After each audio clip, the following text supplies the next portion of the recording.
இயேசு கிறிஸ்துவுக்குள் மிகவும் பிரியமான அன்புக்குரிய சகோதர சகோதரிகளே, முகநூல் நண்பர்களே மற்றும் முகமறியா நேயர்களே, தெரிந்து கொள்ளப்பட்ட தேவ ஜனமே, உங்கள் அனைவரையும் நான் இந்த நாளிலும் கூட உங்களை இந்த நாளின் செய்திக்கு ஆயத்தமாக உங்களை இயேசு கிறிஸ்துவ நாமத்தில் அழைக்கிறேன்.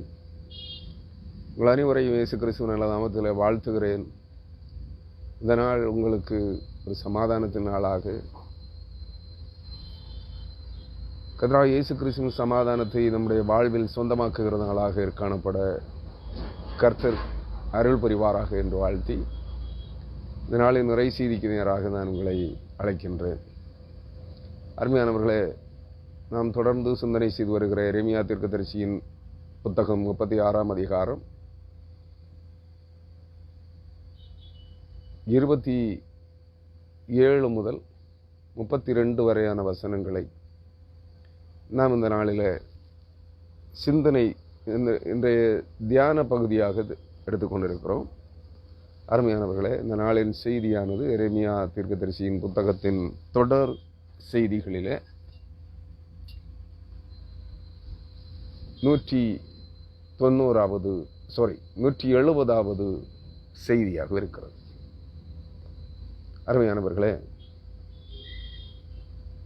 நம்மள அநேகர் இந்த செய்திகளை தொடர்ந்து கேட்டு வருகிறோம். செய்திகள் இதை கேட்கிற உங்கள் உள்ளங்களிலே உருவ குத்துகிறது, செயல்படுகிறது என்பதை நான் நம்புகிறேன். அருமையானவர்களே, எத்தனை பேர் இந்த வார்த்தைகளுக்கு செவி கொடுக்கிறீர்கள் என்பதை தேவன் அறிவார். இந்த நாளின் செய்தியை நாம் தொடர்ந்து சிந்தனை செய்வதற்கு முன்பாக இந்த நாளுக்குரிய தலையங்கத்தை நான் உங்களோடு பகிர்ந்து கொள்ள விரும்புகிறேன். யோயாக்கீமின் சடலம் அல்லது யோயாக்கீமின் பிரேதம் ஆகாயத்து பகலின் வெயிலுக்கும் இரவின் குளிருக்கும் எரிந்து விடப்பட்டு கிடக்கும் என்று தேவனாகிய கர்த்தர் எரேமியா தீர்க்கதரிசியின் மூலமாய் முன்வைக்கிறார். அருமையானவர்களே, இந்த நாளுக்குரிய தலையங்கம், செய்திக்குரிய தலையங்கம், யோயாக்கீமின் பிரேதம் பகலின் வெயிலுக்கும் இரவின் குளிருக்கும் எரிந்து விடப்படும் என்பதாகும்.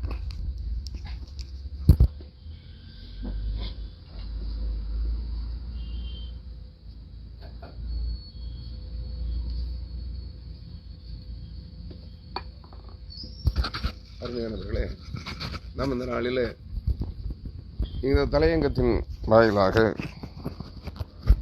கர்த்தருடைய வார்த்தைகளை தியானிக்கவிருக்கிறோம். சிந்தனைக்கு ஆயத்தமாக நான் இந்த வேத பகுதியில் உள்ள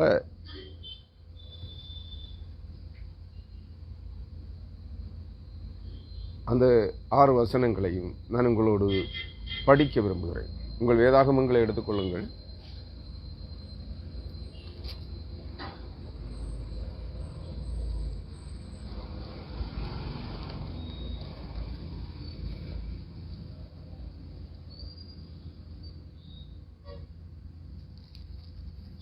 எல்லோரும் உங்கள் வேதாகமங்களை எடுத்துக்கொள்ளுங்கள். அருமையானவர்களே, ராஜா எரேமியா 36ஆம் அதிகாரம் 27 முதல் 32 வரையான வசனங்கள், சுமார் 6 வசனங்களை நாம் இந்த நாளிலே சிந்தனை செய்ய இருக்கிறோம். ராஜா அந்த சுருளையும் அதிலே எரேமியாவின் வாய் சொல்ல பாரூக் எழுதியிருந்த வார்த்தைகளையும் சுட்டெரித்த பின்பு எரேமியாவுக்கு கர்த்தருடைய வார்த்தை உண்டாகி, அவர், நீ திரும்ப வேறொரு சுருளை எடுத்து யூதாவின் ராஜாவாகிய யோயாக்கீம் சுட்டெரித்த முதலாம் சுருளில் இருந்த முந்தின வார்த்தைகளை எல்லாம் அதிலே எழுது என்றார். மேலும் நீ யூதாவின் ராஜாவாகிய யோயாக்கீமை குறித்து யோயாக்கீமை நோக்கி, பாபிலோன் ராஜா நிச்சயமாக வருவான் என்பதையும், அவன் இந்த தேசத்தை அழித்து இதிலிருந்து மனுஷரையும் மிருகங்களையும் ஒழிய பண்ணுவான் என்பதையும் நீ அதில் எழுதினது ஏன் என்று சொல்லி அந்த சுருளை நீ சுட்டரித்தாயே என்று கர்த்தர் சொல்கிறார். ஆகையால் யூதாவின் ராஜாவாகிய யோயாக்கீமை குறித்து, தாவீதின் சிங்காசனத்தில் ஒருவனும் இரான், தாவீதின் சிங்காசனத்தின் மேல் உட்காரும்படி அவன் வம்சத்தில் ஒருவனும் இரான், பகலின் உஷ்ணத்துக்கும் இரவின் குளிருக்கும் எறிந்துவிடப்பட்டு அவனுடைய பிரேதமோ வென்றால் பகலின் உஷ்ணத்துக்கும் இரவின் குளிருக்கும் எறிந்து விடப்பட்டு கிடக்கும். அந்த வசனத்தை ஒருமுறை கூட வாசிக்கிறேன்.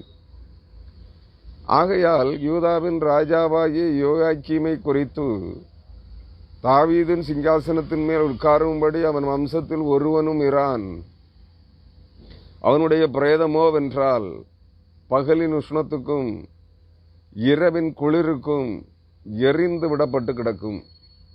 நான் அவனிடத்திலும் அவன் சந்ததியினிடத்திலும் அவன் பிரபுக்களினிடத்திலும் அவர்கள் அக்கிரமத்தை விசாரித்து, அவன் மேலும் எருசலேமின் குடிகள் மேலும் யூதாவின் மனுஷர் மேலும் நான் அவர்களுக்கு சொன்னதும் அவர்கள் கேளாமல் போனதுமான தீங்கனைத்தையும் வர பண்ணுவேன் என்று கர்த்தர் சொல்லுகிறார் என்று சொல் என்றார். அப்பொழுது எரேமியா வேறொரு சுருளை எடுத்து அதை நேரியாவின் குமாரனாகிய பாரூக்கு என்னும் சம்பிரதியினிடத்தில் கொடுத்தான். அவன் யூதாவின் ராஜாவாகிய யோயாக்கீம் அக்னியால் சுட்டரித்த புஸ்தகத்தின் வார்த்தைகளை எல்லாம் அதிலே எரேமியாவின் வாய் சொல்ல எழுதினான். இன்னும் அவைகளுக்கொத்த அநேகம் வார்த்தைகளும் அவைகளோடு சேர்க்கப்பட்டது என்று இந்த வேத பகுதி நமக்கு கற்பிக்கிறது. அருமையானவர்களே, இந்த வேத வசனங்கள் ஒரு முறை தேவனாலே எழுதி தேவனுடைய கட்டளைப்படி எரேமியா தீர்க்கதரிசியின் மூலமாய் உரைக்கப்பட்டு பாரூக் என்கிற வேத பாரகன் மூலமாக, அதாவது எழுத்தாணியினால் புத்தக சுருளிலே எழுதக்கூடிய அந்த பாரூக் என்கிற எரேமியாவின் உதவியாளன் மூலமாய் திரும்பவும் எழுதப்படுகிறது. முந்தின சுருளிலே யோயாக்கீம் அரசன் சுட்டரித்த சுருளிலே காணப்பட்ட செய்திகளை பார்க்கிலும் இன்னும் அதிகம் அதற்கொத்த செய்திகள் திரும்பவும் தேவனாலே முன்னுரைக்கப்பட்டு அதில் எழுதப்பட்டிருக்கிறது என்று இந்த வேத பகுதி சுருக்கமாக நமக்கு சொல்லுகிறது. அருமையானவர்களே, இந்த பகுதியை நாம் இந்த நாளிலே சிந்தனைக்குரிய, இந்த நாளின் தியானத்திற்குரிய பகுதியாக எடுத்துக்கொண்டிருக்கிறோம். ஒரு நிமிடம் நாம் தலை வணங்கி கர்த்தருடைய சமூகத்தில் ஜெபிப்போம். இந்த நாளின் செய்திக்காக ஜெபம். எங்கள் அன்பும் இரக்கமும் கிருபையும் தயவும் நிறைந்த பரலோகத்தின் பரிசுத்த தந்தையாகிய கடவுளே, இந்த நாளிலும் இந்த நாளின் பகல் வேளையிலும் அடியவர்களாகிய நாங்கள் உமது சமூகத்தில் கடந்து வந்திருக்கிறோம். அன்புள்ள ஆண்டவரே, நம்முடைய வார்த்தைகளை எரேமியா தீர்க்கதரிசியின் மூலமாய் நீர் உரைத்து சொன்ன வார்த்தைகளை அவன் எழுதியிருக்கிற அந்த புஸ்தக சுருளிலிருந்து நாங்கள் இந்த நாட்களிலே தியானித்துக் கொண்டிருக்கிறோம். இந்த வார்த்தைகளிலே மறைந்திருக்கிற பொருள் செறிவுள்ள அர்த்த வார்த்தைகளை, ரகசியங்களும் மறைபொருளானவைகளுமாய் இருக்கிற நம்முடைய வார்த்தைகளை நாங்கள் தியானிக்கின்ற போது தூய ஆவியானவர் தாமே எங்களோடு இடைபடுவீராக. அந்த வேதாகமத்தின் மூலம், அந்த வேத வசனங்களின் மூலமாய் நீர் எவைகளை யூதர்களுக்கு யூதாவின் அரசனுக்கு பிரபுக்களுக்கு சொல்ல விரும்பினீரோ அவைகளை பூமியின் சகல மக்களினங்களுக்கும் முன்னிறைத்திருக்கிறீர் என்பதை நாங்கள் விசுவசிக்கிறோம். அந்த வார்த்தைகளின் செயல்பாடுகள் முன்பொரு முறை யூதேயாவிலே நடைபெற்றது போல இன்னும் இந்த பூமியிலே யூத ஜனங்களும் இஸ்ரவேலர்களும் சிதறி இருக்கிற அனைத்து நாடுகளிலும் அனைத்து தேசங்களிலும் அவர்களோடு கூடி கலந்திருக்கிற அனைத்து மக்களினங்களின் மத்தியிலும் அந்த வார்த்தைகள் செயல்பட போகிறதற்காக நாங்கள் உம்மை துதிக்கிறோம். அன்புள்ள ஆண்டவரே, நாங்கள் உம்மை துதித்தாலும் துதியாமல் போனாலும் நீர் உம்முடைய வார்த்தைகளை உம்முடைய வேளை வருகிற பொழுது நிச்சயமாகவே இந்த பூமியிலே மறுபடியும் செயலாக்கம் பெற செய்வீர். ஏனெனில் மழை வானத்திலிருந்து பொழிந்து பூமியிலே விதைக்கிறவனுக்கு விதையையும் புசிக்கிறவனுக்கு பலனையும் கொடுக்கிறது போல அது திரும்ப திரும்ப அந்த மழை பூமியிலே பெய்யப்படுவது போல திரும்ப திரும்ப நிலத்திலே விதைகள் விதைக்கப்பட்டு அறுவடை செய்யப்படுவது போல உம்முடைய வார்த்தைகளும் மனிதருக்கு நன்மையை தருவதாகவும் தீமையை தருவதாகவும் திரும்ப திரும்ப உம்முடைய வார்த்தைகள் இந்த பூமியிலே வானமும் பூமியும் இருக்க மட்டும், சூரியனும் சந்திரனும் இருக்க மட்டும், பகற்காலத்துக்கும் ராக்காலத்திற்கும் நீர் நியமித்திருக்கிற நியமங்கள் மாற்றப்படாதிருக்கும் வரையிலும் இந்த வார்த்தைகள் சர்வ நிச்சயமாக திரும்ப திரும்ப பூமியின் மக்களினங்கள் மத்தியிலும் தெரிந்து கொள்ளப்பட்ட தேவ ஜனங்கள் மத்தியிலும் நடைபெறும் என்பதை நாங்கள் விசுவசிக்கிறோம். அதன்படியாகவே நாங்கள் உம்முடைய வார்த்தைகளை தியானிக்கிறோம். இந்த வார்த்தை வேதாகம வசனங்களிலே மறைந்திருக்கிற சத்தியங்களை, கருகலானவைகளை நீர் எங்களுக்கு கற்றுத்தாரும். நாங்கள் அவைகளை கற்றுக்கொள்வதோடு அறிந்து கொள்வதோடு கேட்டுக்கொள்வதோடு மட்டும் நின்று விடாதபடிக்கு அந்த வார்த்தைகளை எங்கள் வாழ்க்கைக்கு பயனுள்ளவைகளாய் எங்களுக்கும் எங்கள் பிற்கால சந்ததிகளுக்கும் அவைகள் பயனுள்ளவைகளாய் காணப்படத்தக்கதாய் அந்த வார்த்தைகளை ஜீவனாயும் அக்னியாயும் பரிசுத்த ஆற்றல் மிக்க வார்த்தையாயும் எங்கள் உள்ளங்களிலே பதிப்பிக்கும்படியாக அவைகள் எங்கள் உள்ளங்களிலே காதுகளிலே கேட்கின்ற நேரம் முதல் இந்த மாம்சீக வாழ்வில் நாங்கள் முழுமையாக கிறிஸ்துவுக்கு என்று தகுதியாக்கப்படும் வரையிலும் எங்களிலே செயல்பட அது எங்கள் செவிகளிலே துவனித்துக் கொண்டிருக்க, எங்கள் இருதயங்களிலே செயலாற்றிக் கொண்டிருக்க கிருபை செய்வீராக. வேத சத்தியங்களை தியானிக்கவிருக்கிறோம். நீர் எங்களோடு இடைபடும் ஆற்றல் மிக்க வார்த்தைகளை முதடியான் மூலமாய் கேட்கிற ஜனங்களுக்கு பகிர்ந்து கொடுக்கும்படியாய் உங்கள் சமூகத்தில் வந்தார். குறைகளை குற்றங்களை தயவாக மன்னித்து நிறைவான ஆசீர்வாதங்களினால் உம்முடைய பரிபூர்ண ஐஸ்வர்யங்களினால் ஆவிக்குரிய மேன்மையான நன்மைகளினால் நிறங்களை நிரப்பும்படியாய் எங்கள் ஆண்டவரும் இரட்சகரும் மீட்பருமாயிருக்கிற இயேசு கிறிஸ்துவின் வழியாக ஜெபிக்கிறோம். ஜெபங்களும் எங்கள் ஜீவனுள்ள நல்ல பிதாவே, ஆமென். கிறிஸ்துவுக்குள் மிகவும் பிரியமான அன்புக்குரிய சகோதர சகோதரிகளே, நான் இந்த நாளிலே செய்திக்கு ஆயத்தமாக நான் மீண்டும் ஒரு முறை உங்கள் அனைவரையும் கரங்கூப்பி அழைக்கிறேன்.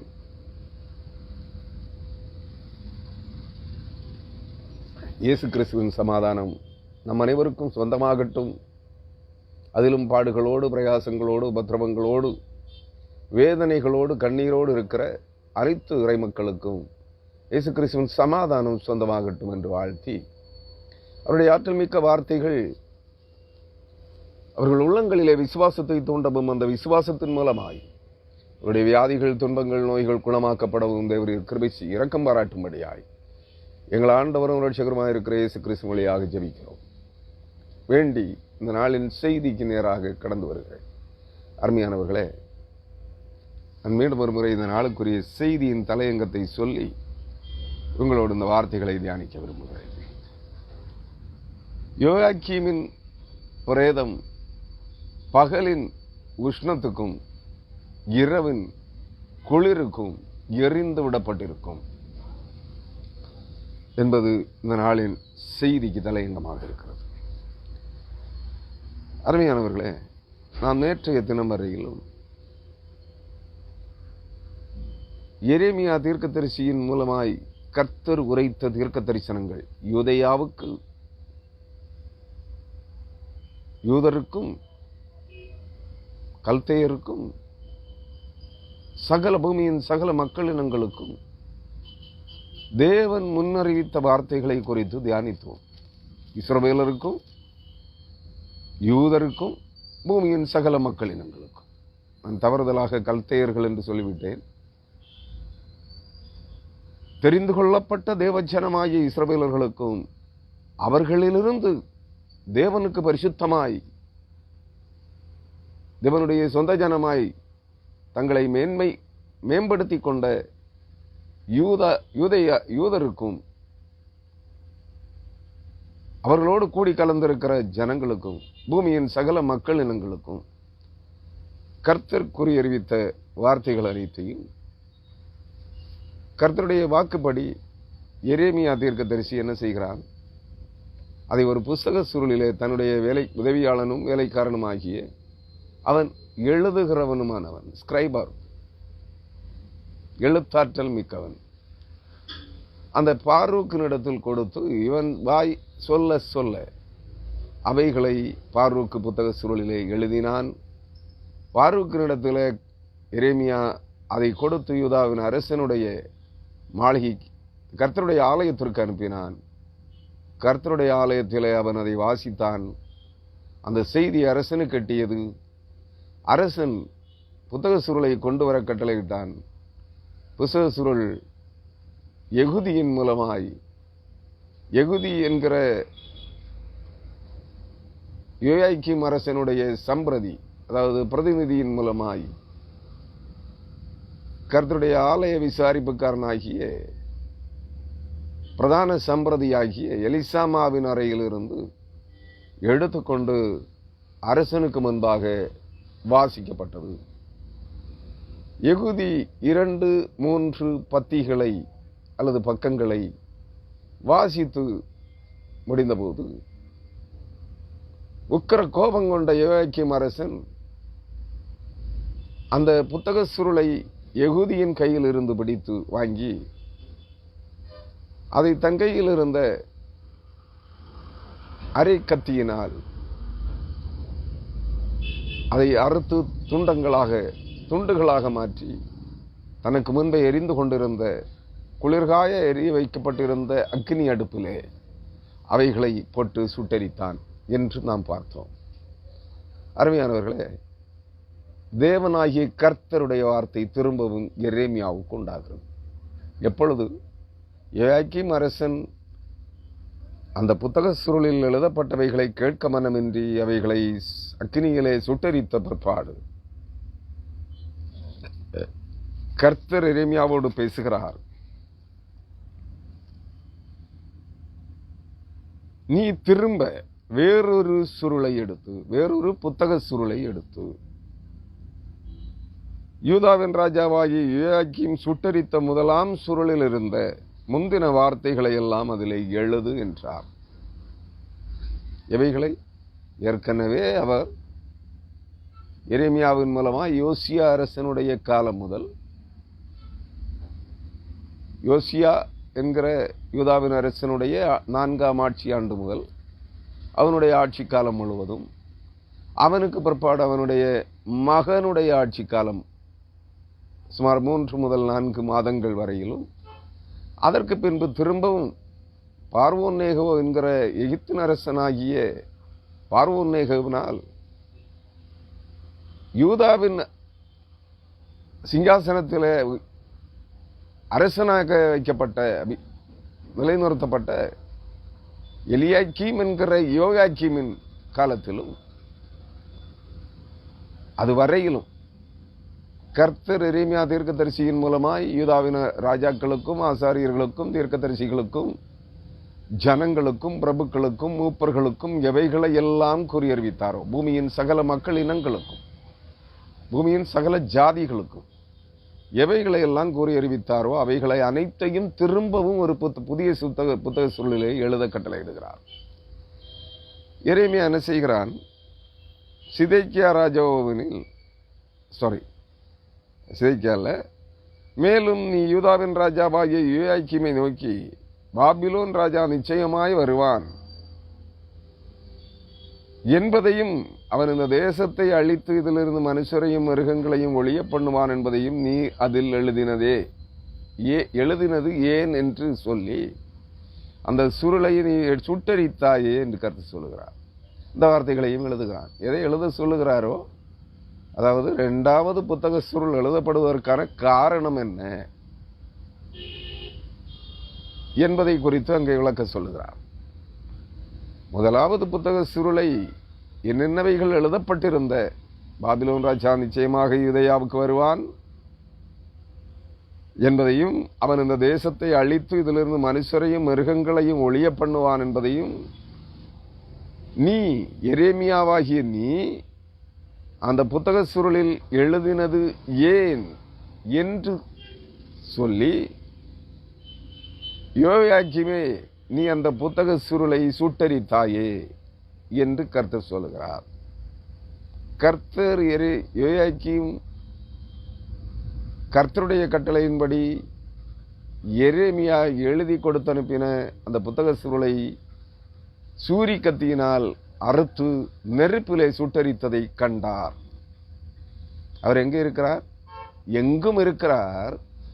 வானமண்டலங்களின் உன்னதங்களிலே வீற்றிருக்கிறார். ஆனால் யோயாக்கீம் அரசனுடைய அரசவையிலும் உலாவிக் கொண்டிருக்கிறார். அதனாலே அவருடைய கண்கள் அவன் சுட்டரித்ததை கண்டது. அதான் சுட்டரித்தாயே என்று கர்த்தர் சொல்லுகிறார். ஏனெனில் இங்கே எரேமியா அங்கே கர்த்தரிடத்திலே முறையிட்டான் என்று சொல்லப்படவில்லை. எரேமியா அந்த நிகழ்வு நடந்ததை அறிய முன்னே கர்த்தர் எரேமியாவோடு பேசுகிறார். நன்றாக புரிந்து கொள்ளுங்கள். ஆகையால் 30வது வசனம், ஆகையால் யூதாவின் ராஜாவாகிய யோயாக்கீமை குறித்து தாவீதின் சிங்காசனத்தின் மேல் உட்காரும்படி அவன் வம்சத்திலே ஒருவனும் இரான். நாம் ஏற்கனவே இதை 2 முறை சிந்தித்து இருக்கிறோம். ஏனெனில் அந்த வார்த்தை என்ன சொல்லப்படும்? இவனுக்கு இன்னும் ஒரு பெயர் இருந்திருக்கிறது, கோனியா. கோனியா என்கிற இந்த மனுஷன் அவமதிக்கப்பட்ட உடைந்த சிலையோ, ஒருவரும் விரும்பாத பாத்திரமோ, அவனும் அவன் சந்ததியின் தள்ளுண்டதும் தாங்கள் அறியாத தேசத்திலே துரத்தி விடப்பட்டதும் இது.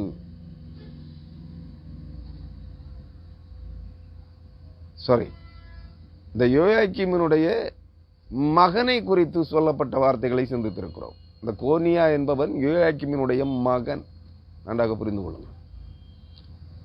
அவனுக்கு தகப்பனுக்கு சொல்லப்பட்டதே மகனுக்கு உரைக்கப்பட்டது. இங்கே தகப்பனுக்கு சொல்லப்பட்டது 2ஆம் தரம் அங்கே வருகிறது. நன்றாக நீங்கள் புரிந்து கொள்ள வேண்டும். அங்கே அவர் என்ன சொல்லுகிறார்? யோயாக்கீமை குறித்து தாவீதின் சிங்காசனத்தின் மேல் உட்காரும்படி அவன் வம்சத்தில், யோயாக்கீமின் வம்சத்தில் ஒருவனும் இரான். அவனுடைய பிரேதமோவென்றால் பகலின் உஷ்ணத்துக்கும் இரவின் குளிருக்கும் எரிந்து விடப்பட்டு கிடக்கும் என்று சொல்லுகிறார். அருமையானவர்களே, யோசியாவின் வழிமரபில் தோன்றிய 1வது அரசன்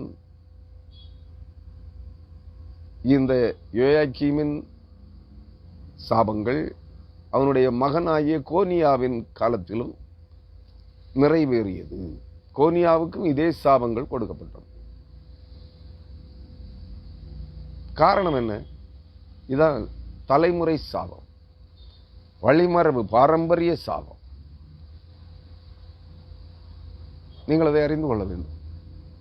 தேவனுடைய கட்டளைகளுக்கும் கற்பனைகளுக்கும் பிரமாணங்களுக்கும் அவர் தம்முடைய தீர்க்கதரிசிகளின் மூலமாய் முன்னுரைக்கிற அனைத்து வார்த்தைகளுக்கும் கீழ்ப்படியாமல், அதை கேளாமல், அவைகளை புறக்கணித்து தள்ளுகிற அனைத்து ஜனங்களுக்கும் இது ஒரு முன்னுதாரணமாக இருக்கிறது. தகப்பனுக்கு சொல்லப்பட்ட அதே சாபங்கள் மகனுக்கும் சொல்லப்படுகிறது. பாருங்களேன், யோயாக்கீமுக்கு சொல்லப்பட்டதுதான் ஏற்கனவே கோனியாவை குறித்து நாம் கேள்விப்பட்டோம். இதே வார்த்தைகள் தாவீதின் சிங்காசனத்தின் மேல் உட்காரத்தக்க புருஷன் கோனியாவுக்கு இருப்பதில்லை. இங்கு கோனியாவின் தகப்பனாகிய யோயாக்கீமிற்கும் இவன் வம்சத்தில் தாவீதின் சிங்காசனத்தின் மேல் உட்காரத்தக்க புருஷன் இருப்பதில்லை, ஈரான் இருப்பதில்லை என்று சொல்லுகிறார். ஒரு ஆட்சி உரிமை கவிழ்க்கப்படுகிற போது, அதான் ஆகாய தீர்க்கதரிசியின் புஸ்தகம் என்று நினைக்கிறேன், அதை கவிழ்ப்பேன் கவிழ்ப்பேன் கவிழ்ப்பேன் என்று சொல்லுகிறார். எதை? எந்த ராஜ்யத்தை தேவன் கவிழ்த்து போட விரும்புகிறாரோ, எந்த தேசத்தின் ராஜ்யபாரத்தை அந்த ராஜாவின் கரத்திலிருந்து அவன் சந்ததியின் கரத்திலிருந்து கவிழ்த்து போட தேவன் விரும்புகிறாரோ, அவர் பட்சபாதம் பார்க்கிறவர் அல்ல. அவர் தம்முடைய சொந்த ஜனங்களாக இருந்தாலும், தாம் தெரிந்து கொண்டவர்களாக இருந்தாலும், புற இன மக்களாக இருந்தாலும், யாரையும் அவர் பட்சபாதம் பார்க்கிறவர் அல்ல. இங்கே இஸ்ரவேலர்களும் யூதர்களும் தேவனாலே தெரிந்து கொள்ளப்பட்டவர்கள், தேவனுடைய சொந்த ஜனம், தேவனுடைய சொந்த ஜாதி. அவர்கள் கீழ்ப்படியாமல் போன போது அந்த தேசத்தை அவர் கவிழ்ப்பேன், பாபிலோன் ராஜாவின் கையிலே ஒப்புக் கொடுப்பேன் என்று சொன்னதை அவர் நிறைவேற்றுகிறார். நன்றாக புரிந்து கொள்ளுங்கள். இங்கே ஒரு விசேஷமான காரியம் சொல்லப்படுகிறது. என்ன? இது யூதேயாவிலே ஒருவருக்கும் சொல்லப்படாத ஒரு சாபம்.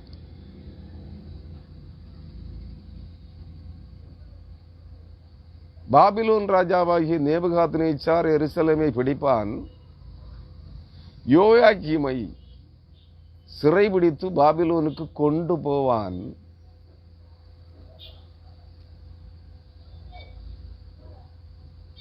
அவனுடைய பிரேதம் பகலின் உஷ்ணத்துக்கும் இரவின் குளிருக்கும் எரிந்து விடப்பட்டு கிடக்கும் என்று சொல்லுகிறார். அருமையானவர்களே, அதை தேவனாகிய கர்த்தர் நேபுகாத்நேச்சாரை கொண்டு செய்தார்.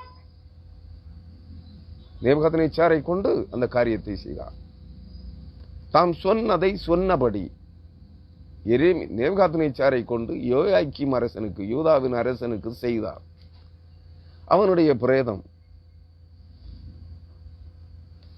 வெட்ட வெளியிலே பகலின் உஷ்ணத்திற்கும், அதாவது சூரியனுடைய வெயிலின் தாக்கம், உஷ்ணம், வெப்பம், சூடு, அந்த சூட்டுக்கும் பகலின் சூட்டுக்கும் அல்லது வெப்பத்திற்கும் அல்லது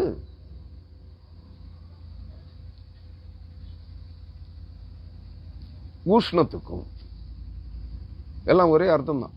உஷ்ணம், வெப்பம், சூடு.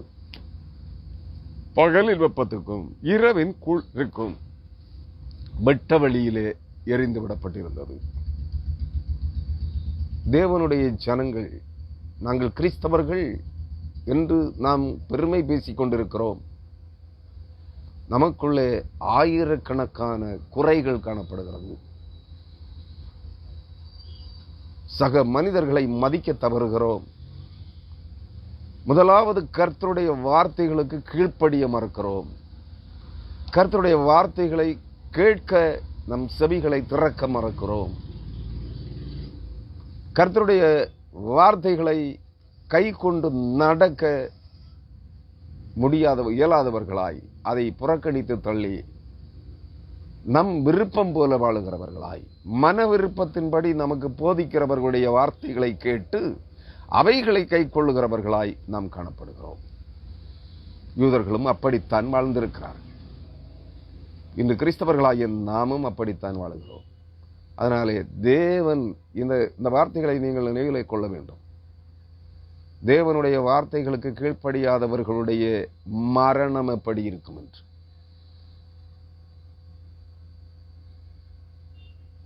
அங்கே சொல்லப்படுகிறது. அருமையானவர்களே,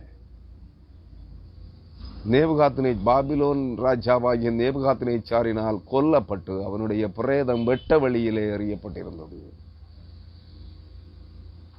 பகலின் குளிருக்கும் இரவின் இரவின் குளிருக்கும் பகலின் வெப்பத்துக்கும் அது ஈடாக எறியப்பட்டிருந்தது. ஆனால் நீங்களும் நானும் ஒன்றை நினைவில் கொள்ள வேண்டும்.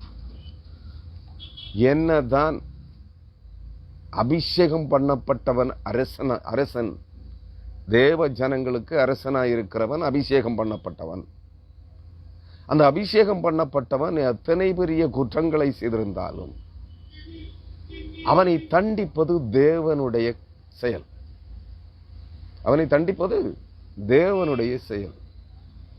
தேவனுடைய செயலை செய்வதற்கு தேவன் ஒரு மனிதனைத்தான் அனுப்புகிறார், தெரிந்து கொள்ளுகிறார். நீங்கள் அதை புரிந்து கொள்ள வேண்டும். நாம் ஒரு காரியத்தை செயல்படுத்த, ஒரு வார்த்தையை பேசுவதற்கு, பேசிய காரியத்தை நடைமுறைப்படுத்துவதற்கு முன்பு நிதானிக்க நாம் அழைக்கப்படுகிறோம். அது தேவனுடைய வார்த்தையே நடைமுறைப்படுத்துவதாக இருந்தாலும் அதன் பழி நாளத்தனையாய் அந்த காரியத்தை செய்கிறவன் மேல் சுமத்தப்படும். யூதேயாவிலே அரசனாக அபிஷேகம் பண்ணப்பட்டு சிங்காசனத்திலே அமர்த்தப்பட்ட, நன்றாக புரிந்து கொள்ள வேண்டும், இந்த காரியத்தில் ஒரு தவறு இருக்கிறது. யோயாக்கீம் தேவனாலே அபிஷேகம் பண்ணப்பட்டவன் அல்ல.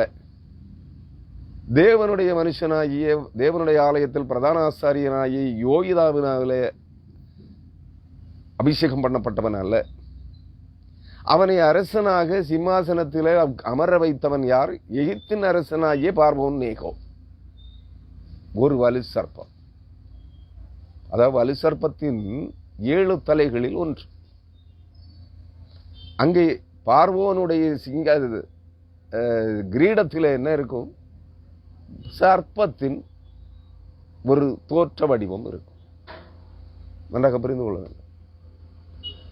வலு சர்ப்பத்தால் யூதேயாவின் அரசனாக தாவீதின் சிங்காசனத்திலே அமர வைக்கப்பட்டவன் யார்? யோயாக்கீம். அவனுடைய நிலைப்பாடு என்ன? நான் என்ன சொல்ல வருகிறேன் என்பது உங்களுக்கு புரியுதா என்னன்னு தெரியல, சொல்லுகிறேன். அதற்கு பிற்பாடு புரியுதான்னு பாருங்க. அதாவது ஒரு பெரிய வலு சர்ப்பம், அந்த வலு சர்ப்பத்திற்கு 7 தலைகள் இருந்தது. அந்த தலைகளில் முதலாவது தலை எகிப்திய சாம்ராஜ்யம். அந்த எகிப்திய சாம்ராஜ்யத்தின் அரசன் பார்வோன் நேகோ. அதாவது அந்த எகிப்திய சாம்ராஜ்யம் அழிக்கப்படும் காலத்திலே நேபுகாத்நேச்சாரினால் அது அழிக்கப்பட்டது. பாபிலோன் ராஜாவாகிய நேபுகாத்நேச்சாரினால் அந்த முதலாம் தலை சாம்ராஜ்யம் அழிவுக்கு உட்படுத்தப்பட்டது. நன்றாக புரிந்து கொள்ள வேண்டும். அந்த அழிவின் காலத்திலே எகிப்திலே அரசனாக இருந்தவன் பார்வோன் நேகோ. அவனுடைய கிரீடத்திலே ஒரு சர்ப்பத்தின் வடிவம் இருக்கும், தோற்றம். அந்த பார்வோன் நேகோ எகிப்தியர்களுக்கு தேவனாக எண்ணப்படுவான். நன்றாக புரிந்து கொள்ள வேண்டும். இது தேவன் என்கிற வார்த்தையை எல்லா அரசர்களும் பயன்படுத்தி இருக்கிறார்கள். ஒரு ஜாதிக்குரியது அல்ல. அவர்கள் எந்த ஜாதியை சார்ந்தவர்களாக இருந்தாலும் அரசர்களின் பெயருக்கு பின்னால் தேவர் என்ற ஒரு பெயர், பட்டப்பெயர் குறிக்கப்பட்டிருக்கும். காரணம், அதுக்கு அர்த்தம் என்ன தெரியுமா? நம்முடைய நாட்டிலும் சேர, சோழ, பாண்டிய, பல்லவ மன்னர்களுடைய பெயர்களுக்கு பின்னால் தேவர், வீரபாண்டிய தேவர், பராக்கிரம பாண்டிய தேவர், குலசேகர பாண்டிய தேவர், சேர மன்னர்களுக்கு சேரமான் பெருமாள், சோழர்களுக்கு ராஜராஜ சோழ தேவர், பல்லவர்களுக்கும் அதே தேவர் என்ற பட்ட பெயர் இருக்கும். அதனால அது ஒரு ஜாதி, தேவர் என்கிற ஜாதியை குறிப்பது அல்ல. காரணம், தேவனுக்கு பதிலாக அந்த குறிப்பிட்ட மக்களினங்களை அரசாட்சி செய்யும், ஆளுகை செய்யும்படியாக தேவனுடைய கடவுளின், தேவனுடைய பிரதிநிதியாக இருக்கிற அரசன். அதனால் அவன் தேவனுடைய பிரதிநிதி என்பதற்கு அடையாளமாய் தேவர் என்ற பட்ட பெயரை சூட்டுகின்றார்கள். ஆனால் எல்லா அரசர்களும் அதை அந்த தேவர் என்ற வார்த்தையை அதற்காக பயன்படுத்தினார்கள் என்று நீங்கள் எண்ணிக்கொள்ளக்கூடாது. அது இந்தியாவிலாகட்டும் தமிழகத்திலாகட்டும் எல்லா அரசர்களும் தேவர் என்ற அடைமொழியை பயன்படுத்தினார்கள் என்றால் காரணம் அதுவல்ல. பார்வோன்கள் தங்களை கடவுளர்களாக எண்ணினார்கள். கிரேக்க மன்னர்கள், ரோம பேரரசர்கள் ஜனங்களுக்கு அவர்கள் தெய்வங்களாக, கடவுளர்களாக தங்களை வழிபடும் அளவுக்கு வைத்திருந்தார்கள். பாபிலோனியர்களும் அதைத்தான் செய்திருக்கிறார்கள். ஏனெனில் நேபுகாத்நேச்சார் தன்னுடைய சிலையை, வெண்கல சிலையை செய்து அதன் பொன் தலையை, வெண்கல சிலைக்கு அந்த சிலையின் தலை பொன்னினால் செய்து அதை வணங்குவதற்கு கட்டளையிட்டான் என்பதை நீங்கள் புரிந்து கொள்ள வேண்டும். இந்த பாபிலோன் ராஜாவாகிய நேபுகாத்நேச்சார் யார்? 7 தலைகளை கொண்ட அந்த பழைய பெரிய பாம்பாகிய 7 தலை கொண்ட வலுசர்ப்பத்தின் 3வது தலை. நீங்கள் அதை புரிந்து கொள்ள வேண்டும் அருமையானவர்களே. அந்த தலை, வலுசர்ப்பத்தின் 3வது தலை எது? பாபிலோன் ராஜாவாகிய நேபுகாத்நேச்சார். வலுசர்ப்பத்தின் 1ஆம் தலை பார்வோன், எகிப்தின் அரசர்கள். அதிலும் கடைசியாக இருந்த அந்த பார்வோன் நேகோ என்பவன். கடைசியா, அதுக்கு பின்னாடி இன்னும் அரசர்கள் இருந்திருக்கலாம் எகிப்திலே. ஆனால் அந்த நாட்களிலே இருந்த பார்வோன் நேகோ, அதாவது வலுசர்ப்பத்தின் மாதிரி புருஷனாக அங்கே இருந்திருக்கிறான். அவன் தேவனுக்கு பிரதிநிதி அல்ல, வலுசர்ப்பத்தின் தலைகளில் ஒன்றாக அங்கே இருந்தவன் பார்வோன் நேகோ.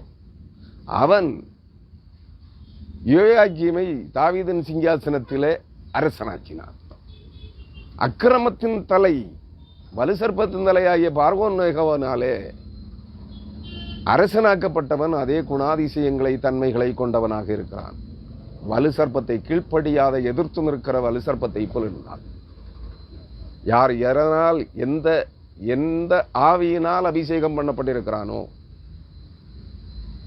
அந்த ஆவியினுடைய குணாதிசயங்களையே அந்த ஆவியை பெற்றவனிடத்திலே காணப்படும். இங்கு எகிப்தின் ராஜாவாகிய பார்வோன் வலுசர்ப்பத்தின் 1ஆம் தலை. எல்லா பார்வோன்களும், அந்த பார்வோன் நேகோவும் அந்த வலுசர்ப்பத்தின் 1ஆம் தலையை சார்ந்தவனே. அவனால், அந்த வலுசர்ப்பத்தால் அபிஷேகம் பண்ணப்பட்ட யோயாக்கீம் தேவனாலே சபிக்கப்படுகிறான். தேவனுக்கு பிரியமில்லாத காரியங்களை செய்கிறான். தேவனுடைய வார்த்தைகளுக்கு கீழ்ப்படிய மாட்டேன் என்கிறான். தேவன் அவனை பாபிலோன் ராஜாவாகிய நேபுகாத்நேச்சாரின் கையிலே விற்று போட்டேன் என்கிறார். உன்னையும் உன் ஜனங்களையும் உன் தேசத்தையும் பாபிலோன் ராஜாவின் கையிலே ஒப்புக் கொடுத்தேன் 70 ஆண்டுகளுக்கு. நீ அவர்களுக்கு எதிராக யுத்தம் செய்ய வேண்டாம், அவனுடைய மேலாட்சியை, பாபிலோன் ராஜாவாகிய நேபுகாத்நேச்சாரின் ஆளுகையின் கீழ் அடங்கியிருங்கள் என்று சொல்லுகிறார். அதை யார் கேட்கவில்லை? யோயாக்கீம் கேட்கவில்லை. நன்றாக புரிந்து கொள்ளுங்கள். யோயாக்கீமின் காலத்தில் தான் முதலாவது பாபிலோன் ராஜா யூதேயாவுக்கு படையெடுத்து வந்தார். இவன் யோயாக்கீம் அரசன் கர்த்தருடைய அபிஷேக தைலத்தால் தலையிலே ஊற்ற அரசனாக அபிஷேகம் பண்ணப்பட்டவன் அல்ல. வலுசர்ப்பத்தின் 1ஆம் தலையாகிய பார்வோனினால் யூதேயாவின் சிங்காசனத்திலே, தாவீதின் சிங்காசனத்திலே அரசனாக அமர்த்தப்பட்டவன். அவனை கொல்ல வருகிறவன், அவனை சிறைபிடிக்க வருகிறவன், அவனை ஒழித்து கட்ட வருகிறவன் நேபுகாத்நேச்சார். அதே வலுசர்ப்பத்தின் 3வது தலை. 2வது தலை அசீரியா. இந்த 3வது தலை பாபிலோன் ராஜா, பாபிலோன் ராஜாவாகிய நேபுகாத்நேச்சார். இவன் வந்து யோயாக்கீமை அழிக்கிறான். என்ன செய்கிறான்? கர்த்தர் சொல்லுகிறவார், கர்த்தர், இது கர்த்தருடைய தீர்மானம். அவர் சொன்ன வார்த்தையின்படி அவனுடைய பிரேதத்தை, அவனை கொன்று அவனுடைய பிரேதத்தை வெளியின் பகலின் வெப்பத்திற்கும், சூரியனுடைய வெளிச்சத்தினால் வருகிற வெப்பம், பகலின் உஷ்ணத்துக்கும் இரவின் குளிருக்கும் வெளியே எறிந்து விட்டான், விட்ட வழியிலே. பிற்பாடு அதே வலு சர்ப்பத்தின் 3ஆம் தலையாகிய நேபுகாத்நேச்சாருக்கு நேர்ந்தது உங்களுக்கு தெரிந்திருக்கும். நன்றாக புரிந்து கொள்ள வேண்டும். தண்டனை தீர்ப்பை தேவன் எவ்விதம் நிறைவேற்றுகிறார். சாத்தானை கொண்டு உன்னை தண்டித்தாலும், பரிசுத்த பவுல் சொல்லுவார் ரோமருக்கு எழுதின நிருபத்திலே, ரோமர் அல்லது கொரிந்தியர் என்று நினைக்கிறேன், புற ஜாதிகளிலும் சம்பவிக்க கூடாத அருவருப்பான காரியம் ரோம திருச்சபையிலே கிறிஸ்தவர்களின் மத்தியிலே நடந்து கொண்டிருக்கிறது. தன் தகப்பனுடைய மனைவியை வைத்துக் கொண்டிருக்கிறான் ஒருவன். நன்றாக புரிந்து கொள்ள வேண்டும். தன் தகப்பனுடைய மனைவியோட சயனிக்கிறவன் இந்த திருச்சபை அங்கத்தினர்களிலே இருக்கிறார்கள். அப்படிப்பட்டவனை வெளிப்படையாக சாத்தானுக்கு ஒப்புக் கொடுக்க வேண்டும் என்று கட்டளையிடுகிறேன் அல்லது ஆலோசனை சொல்லுகிறேன் என்று பரிசுத்த பவுல் அப்போஸ்தலன் சொல்லுகிறார். நன்றாக புரிந்து கொள்ளுங்கள். இங்கே வலு சர்ப்பத்தின் 1ஆம் தலையினால் எகிப்தின் ராஜாவாகிய பார்வோனால் அரசனாக்கப்பட்டவன் யோயாக்கீம், அதே வலு சர்ப்பத்தின் 3ஆம் தலையாகிய நேபுகாத்நேச்சாரினால், பாபிலோனின் மன்னனாகிய அரசனாகிய நேபுகாத்நேச்சாரினால் கொல்லப்படுகிறான். அவனுடைய பிரேதம் வெட்ட வழியிலே எறிந்து விடப்படுகிறது. பகலின் உஷ்ணத்துக்கும் இரவின் குளிருக்கும் அங்கே எறிந்து விடப்பட்டது. அதே பார்வோன் இவன் பாபிலோன் ராஜாவாகிய நேபுகாத்நேச்சாருக்கு சம்பவித்தது உங்களுக்கு தெரியும். பாபிலோன் ராஜா ஒரு பெரிய அரண்மனையை தொங்கும் தோட்டத்தோடு கட்டி உயர்த்தினான். எங்கே?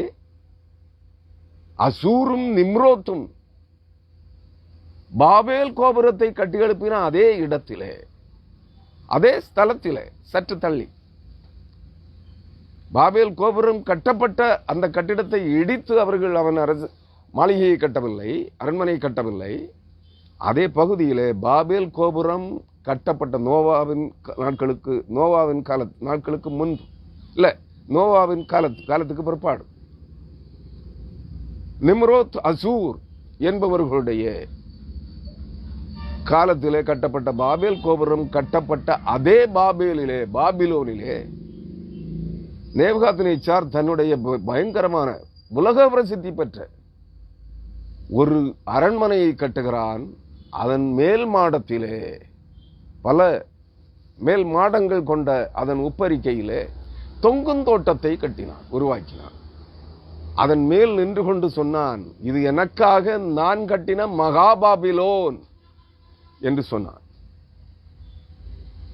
நன்றாக புரிந்து கொள்ளுங்கள். அப்பொழுதே அந்த சனமே தேவனுடைய கோபம் அவன் மேல் இறங்கிற்று. தேவன் தம்முடைய சொந்த ஜனமாகிய யூதர்களை அழிப்பதற்கு, யூதேயா தேசத்தை அழிப்பதற்கு, யூதாவின் அரசர்களை, யூத ஜனங்களை அழிப்பதற்கும், கொன்று போடுவதற்கும், சிறைபிடிப்பதற்கும், சிதறடிப்பதற்கும் பாபிலோன் ராஜாவாகிய நேபுகாத்நேச்சாருக்கு கட்டளை கொடுத்தார். அவரே சொல்லுகிறார், ஏசாயா தீர்க்கதரிசியின் புத்தகத்திலே நீங்கள் படித்தால் தெரியும், என் தாசனாகிய நேபுகாத்நேச்சாரை கொண்டு உங்களை தண்டிப்பேன். அவனை அவருடைய காரியத்தை செய்ய விரும்புகிற காரியத்தை தேவனிடத்தில் எச்சரிக்கையாக இருக்க வேண்டும் என்பதற்குரிய வார்த்தை இது. தேவன் தம்முடைய செயல் திட்டத்தை எவன் ஒருவனை கொண்டு செய்ய நினைக்கிறாரோ அவனை கையில் எடுத்து பயன்படுத்துவார். அவனை கொண்டு தான் விரும்புகிற காரியத்தை செய்வார். பிற்பாடு அவன் தேவனுக்கு பிரியமில்லாத கொடுக்கப்பட்ட அனுமதிக்கும் அவகாசத்திற்கும் மிஞ்சி என் கையிலே அதிகாரம் இருக்கிறது என்கிற ஆணவத்தோடு தேவனுடைய கட்டளைக்கு கீழ்ப்படியாமல் தேவனை பார்க்கிலும் ஒருவன் தன்னை உயர்த்துகிறான் என்றால் அவனை திரும்ப அவனையும் தேவன் தண்டிப்பார். இங்கே அதுதான் நடந்தது.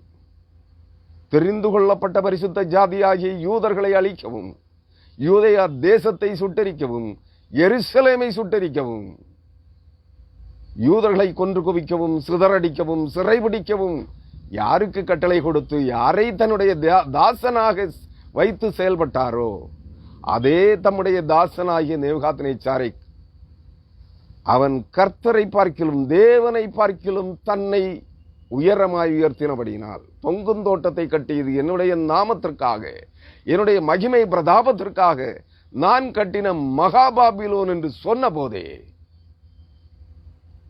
தேவன் அவனை தள்ளினார்.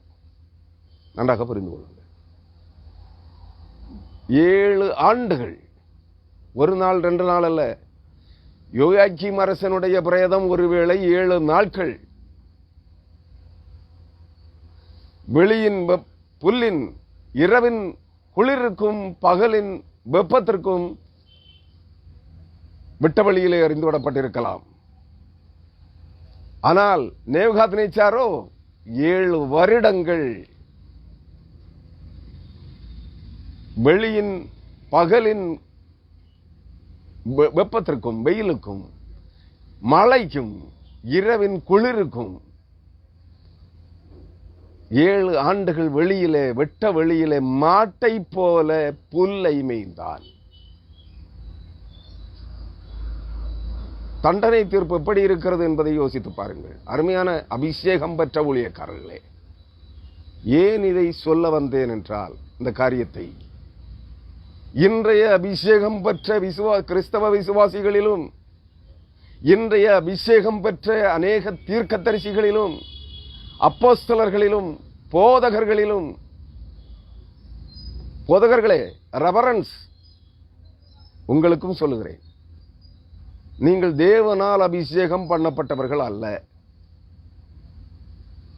தேவனுடைய நாமத்தினாலே கட்டப்பட்டிருக்கிற நிறுவன திருச்சபைகளின் தலைவர்களால் அபிஷேகம் பண்ணப்பட்டிருக்கிறீர்கள். நீங்கள் எண்ணிக்கொள்ளுகிறீர்கள் உங்களை அபிஷேகித்தவர் கர்த்தர் என்று. இல்லை, உங்களை அபிஷேகித்தவர்கள் உங்கள் பேராயர்கள், நிறுவன கிறிஸ்தவ திருச்சபைகளின் தலைவர்கள். நான் எல்லா பிரிவு, எந்த பிரிவாக இருந்தாலும் சரி, பெந்தேகோஸ்தேக்காரர்களும் அப்படித்தான். உங்களை அபிஷேகித்தவர் கர்த்தர் அல்ல, உங்களை அபிஷேகித்தவர் பரிசுத்த ஆவியானவர் அல்ல. உங்களை அபிஷேகித்தவர்கள் கிறிஸ்தவர்களையும், அநேகருக்கு அபிஷேகம் பெற்ற கிறிஸ்தவர்கள் இருக்கிறார்கள், அவர்களை சாட்சி சொல்லுகிறார்கள். நான் அபிஷேகம் பெற்றேன் அந்நிய பாஷை அடையாளத்தோடு, முழுக்கு ஸ்நானத்தின் மூலமாய். உங்களுக்கு ஸ்நானம் தந்தவரும் அந்நிய பாஷைகள் அடையாளத்தோடு அந்நிய ஆவிகளை அபிஷேகமாய் தந்தவரும் கர்த்தர் அல்ல. கர்த்தர் வாக்கு கொடுத்திருக்கிறார், அவ்வளவுதான். அந்நிய பாஷையினாலும் பரியாச உதடுகளினாலும் அந்நிய பாஷையினாலும் இந்த ஜனத்தோடு பேசுவேன் என்று சொல்லி இருக்கிறார். உண்மை, மாற்று கருத்துக்கு இடமே இல்லை. கர்த்தருடைய வார்த்தைகளை செயல்படுத்தினவர்கள், கர்த்தர் அந்த வார்த்தைகளை செயல்படுத்துவதற்கு அந்நிய ஆவிகளுக்கு அதிகாரம் கொடுத்திருக்கிறார். நன்றாக புரிந்து கொள்ள வேண்டும். ஏனெனில் யோயாக்கீம் அரசனை பாபிலோன் எகிப்தின் அரசனாகிய பார்வோனேகோ அரசனாக தாவீதின் சிங்காசனத்திலே அமர்த்துகின்ற போது தேவன் அதற்கு எதிர்த்து நிற்கவில்லை. அது தேவனுடைய செயல் திட்டமாகவும் இருந்தது. இன்றைய போதகர்களை, இன்றைய ஊழியக்காரர்கள், உலகம் அனைத்திலும் அனைத்து ஊழியக்காரர்களையும், அனைத்து தீர்க்கதரிசிகளையும், அனைத்து அப்போஸ்தலர்களையும் அபிஷேகம் பண்ணுகின்ற போது கர்த்தர் அபிஷேகம் பண்ணவில்லை. கர்த்தர் தம்முடைய தாசர்களை அனுப்பி இயேசு கிறிஸ்துவுக்கு ஞானஸ்நானம் கொடுப்பதற்கு யோவான் ஸ்நாபகனை அனுப்பினார். பழைய ஏற்பாட்டு தீர்க்கதரிசிகளை அபிஷேகம் பண்ணுவதற்கு சாமுவேலை அனுப்பினார், எலியாவை அனுப்பினார். அதற்கு முன்பு, எல்லாருக்கும் முன்பு மோசேயை அனுப்பினார். நன்றாக புரிந்து கொள்ள வேண்டும். அவர்கள் தேவனுடைய கட்டளையின்படி தேவனாலே அனுப்பப்பட்டவர்கள், தேவனால் தெரிந்து கொள்ளப்பட்டவர்களை அபிஷேகித்தார்கள். இங்கே பார்வோன், எகிப்தின் அரசனாகிய பார்வோன் நேகோ தேவனாலே தெரிந்து கொள்ளப்பட்டவன் அல்ல. ஆனால் வலுசர்ப்பத்தின் தலைகளில் பிரதான முதலாம் தலையாக இருந்தான். அவன் வந்து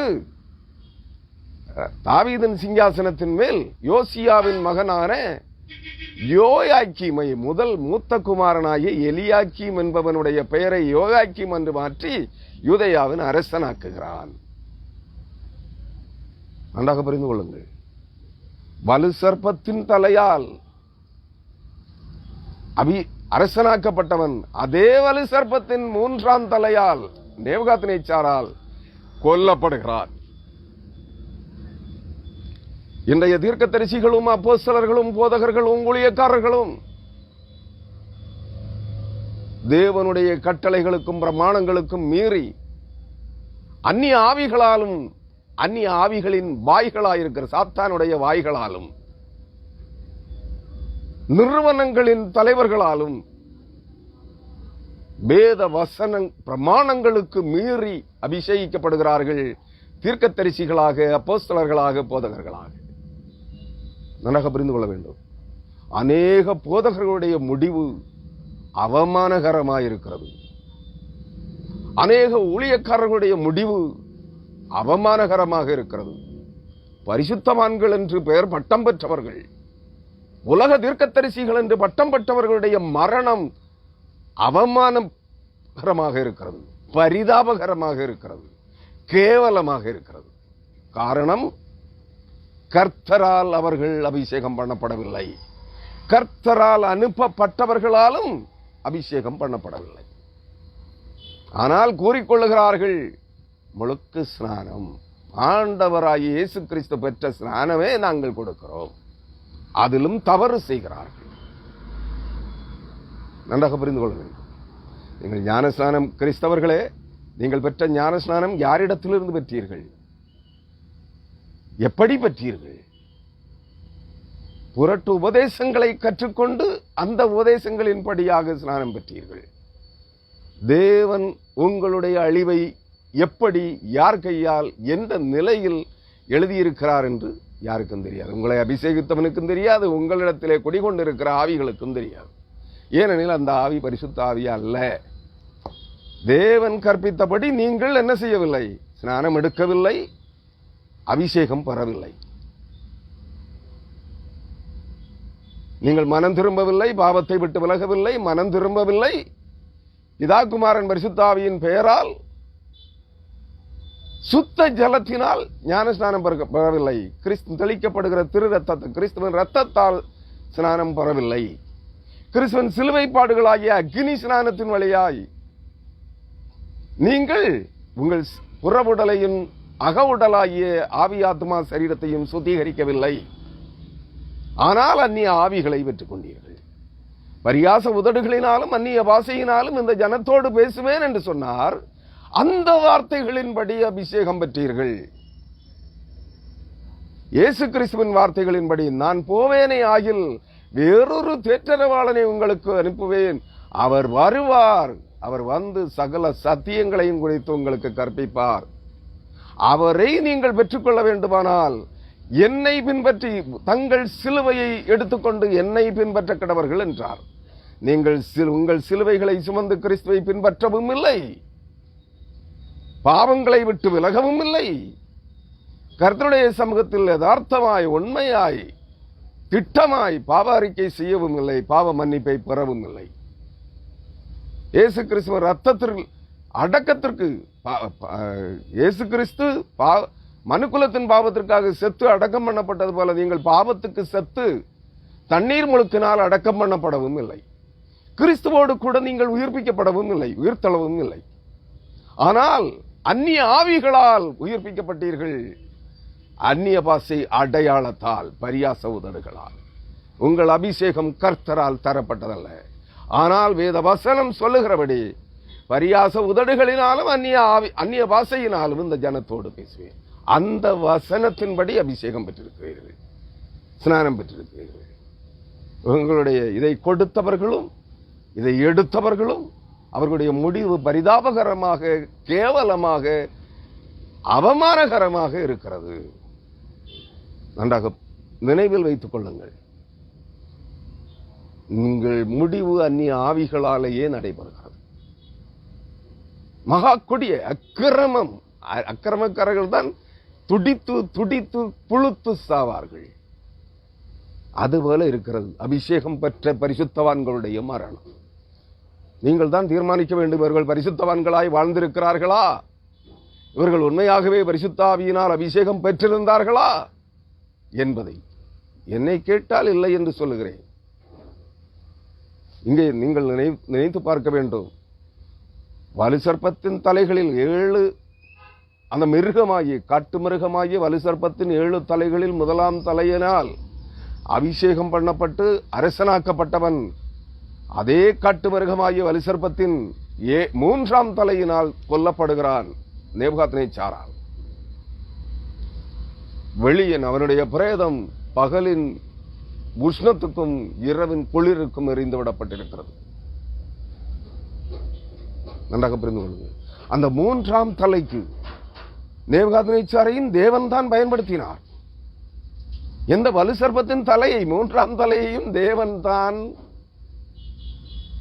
வழி நடத்தினார். தம்முடைய காரியத்தை அந்த வலு சர்ப்பத்தின் 3ஆம் தலையாகிய நேபுகாத்நேச்சாரை கொண்டு தான் செய்தார். பவுல் சொன்னார், சாத்தானுக்கு ஒப்புக் கொடுங்கள். ஆம், தெரிந்து கொள்ளப்பட்ட ஆபிரகாமின் சந்ததியை தேவன் வலு சர்ப்பத்தின் 1ஆம் தலையின் கையிலே ஆளுகையிலே 430 ஆண்டுகள் ஒப்புக் கொடுத்தார். ஆபிரகாமுக்கே சொன்னார், உன் சந்ததி எகிப்திலே 400 ஆண்டுகள் அடிமைகளாயிருப்பார்கள். அந்த ஆபிரகாமுக்கு சொல்லப்பட்ட சுமார் எத்தனையோ ஆண்டுகளுக்கு பிற்பாடுதான் ஆபிரகாமின் 3ஆம் தலைமுறையிலே தான் யாக்கோபு இஸ்ரவேலாக தெரிந்து கொள்ளப்பட்டான். அந்த ஜனம் எகிப்திலே 430 ஆண்டுகள் அடிமைகளாயிருந்தார்கள். தேவன் ஒரு ஜனத்தை ஜாதியை சுத்திகரிப்பதற்கு பரிசுத்தப்படுத்துவதற்கு அவர்களை மீட்டெடுப்பதற்கு முன்பு அவர்களை சாத்தானுடைய கையிலே தான் ஒப்புக் கொடுக்கிறார். நன்றாக புரிந்து கொள்ள வேண்டும். அழைப்பை பெற்ற கிறிஸ்தவர்களே, உங்களையும் தேவன் சாத்தானுடைய ஆவிகளின் கையிலே தான் முதலாவது ஒப்புக் கொடுத்திருக்கிறார். அந்நிய பாஷைகளை பேசுகிற ஆவிகளும் உங்களை அபிஷேகித்திருக்கிற ஆவிகளும் சாத்தானுடைய ஆவிகளே, வலு சர்ப்பத்தின் ஆவிகளே என்பதை நீங்கள் உணர்ந்து புரிந்து கொள்ள வேண்டும். பரிசுத்த ஆவி அல்ல, உயிர்த்தெழுந்த கிறிஸ்துவின் ஆவியும் அல்ல. உங்களிலே நீங்கள் பெற்றிருக்கிற அபிஷேகங்கள் அனைத்தும் வலு சர்ப்பத்தின் ஆவிகளே. அதுதான் அந்நிய பாஷையின் அடையாளங்களோடு பரியாச உதடுகளின் ஆவிகளாய் உங்களில் இருந்து அந்நிய பாஷைகளை பேசிக் கொண்டிருக்கிறது. யோயாக்கீம் நேபுகாத்நேச்சாராலே கொல்லப்படுகிறார். அந்த நேபுகாத்நேச்சாருக்கும் தண்டனை தீர்ப்பை அனுப்புகிறவர் கர்த்தரே. நான் கட்டின என் மகிமை பிரதாபத்திற்கென்று நான் கட்டின மகாபாபிலோன் என்றான். அக்கணமே மனித இருதயம் அவனிடத்தில் இருந்து எடுக்கப்பட்டு மாட்டின் இருதயம், காளையின் இருதயம் அவனுக்கு கொடுக்கப்பட்டது. எந்த இருதயம் கொடுக்கப்பட்டது? காளை மாட்டின் இருதயம் அவனுக்கு கொடுக்கப்பட்டது. அவன் 7 ஆண்டுகள், ஒருவேளை நான் நினைக்கிறேன், இது வேதாகமத்தில் சொல்லப்படவில்லை, வரலாற்றை புரட்டி பார்த்தால் ஒருவேளை தெரியலாம், யோயாக்கீமின் பிரேதம் எத்தனை நாட்கள் வெட்ட வழியிலே கிடந்தது. ஒருவேளை 7 நாட்களாக இருந்தால் எத்தனை மடங்கு? 7 ஆண்டுகள் நேபுகாத்நேச்சார் மாட்டை போல புல்லை மேய்ந்தான். வெளியின் பனியிலும் குளிரிலும் மழையிலும் வெயிலிலும் நனைந்தான். தேவனுடைய தண்டனை தீர்ப்பு மகா கொடிதானதாக இருக்கும். யோசித்துக் கொள்ளுங்கள். நாங்கள் அபிஷேகம் பெற்றவர்கள் என்று கூவிக்கொண்டு எல்லா அருவருப்புகளையும் செய்து கொண்டிருக்கிற கிறிஸ்தவர்களே, கிறிஸ்தவ போதகர்களே, கிறிஸ்தவ ஊழியர்களே, கிறிஸ்தவ அப்போஸ்தலர்களே, கிறிஸ்தவ தீர்க்கதரிசிகளே, நீங்கள் இதை உங்கள் கனவிலும் சிந்தித்து பார்த்திருக்க மாட்டீர்கள். இந்த வார்த்தைகளுக்கு எப்படியும் ஒரு விளக்கம் இருக்கிறதா என்று நன்றாக புரிந்து கொள்ளுங்கள். எச்சரிக்கையாயிருங்கள், தாழ்மைப்படுங்கள், உங்களை தாழ்மைப்படுத்துங்கள். உங்களிடத்திலே ஜபிக்க வருகிற ஜனங்களை பார்க்கிலும் தாழ்மையின் சிந்தையை தரித்துக் கொள்ளுங்கள். மனமேட்டிமையும் பெருமையும், நான் ரட்சிக்கப்பட்டவன், நான் தீர்க்கதரிசி, நான் அப்போஸ்தலன், நான் அபிஷேகம் பெற்றவன் என்கிற பெருமை உங்களுக்கு வேண்டாம். உங்களிடத்தில் கர்த்தருடைய அபிஷேகமும் இல்லை, கர்த்தருடைய ஆவியும் இல்லை, சத்திய ஆவியும் இல்லை, பரிசுத்த ஆவியும் இல்லை. அந்நிய பாஷைகளும் பரியாச உதடுகளின் ஆவிகளுமே செயல்படுகிறது என்பதை நீங்கள் யோவான் ஸ்நாபகனாலே ஞானஸ்நானம் பெறவில்லை. நீங்கள் சாமுவேல் தீர்க்கதரிசியாலே அபிஷேகம் பண்ணப்படவில்லை. நீங்கள் எலியா தீர்க்கதரிசியாலே அபிஷேகம் பண்ணப்படவில்லை. நீங்கள் மோசேயாலே அபிஷேகம் பண்ணப்படவில்லை. நீங்கள் தேவனுடைய பரிசுத்தனாகிய பிரதான ஆசாரியனாலே அபிஷேகம் பண்ணப்படவில்லை என்பதை நினைத்து கொள்ள வேண்டும். நீங்கள் பெற்ற அபிஷேகங்களும் ஆவிகளும் அனைத்தும் ஏசாயா 28 அதிகாரம் 11 படியானவைகளே என்பதை முதலாவது புரிந்து கொண்டு நீங்கள் இயேசு கிறிஸ்துவின் வார்த்தைகளுக்கு கீழ்ப்படிந்து தன்னைத்தான் உங்களை நீங்களே வெறுத்து தூளிலும் சாம்பலிலும் அமர்ந்து கிறிஸ்துவின் சிலுவை கோப்பாய் உங்கள் பாடுகளாகிய சிலுவையை, உங்கள் உபத்திரவங்களாகிய சிலுவையை, உங்கள் அக்னி ஸ்நானமாகிய சிலுவையை, இயேசு கிறிஸ்து அதைத்தான் சொன்னார், நான் அக்கினியை போட வந்தேன் பூமியிலே, பூமியின் மக்கள் இனங்களின் மேல் அக்கினி அபிஷேகத்தை போட வந்தேன், அது இப்பொழுதே பற்றி எறிய வேண்டும் என்று விரும்புகிறேன்.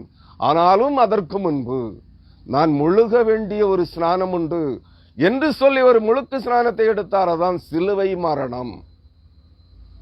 அந்த சிலுவை மரணமாகிய முழுக்கு ஸ்நானத்தை, அக்னி ஸ்நானத்தை நீங்கள் பெறவில்லை.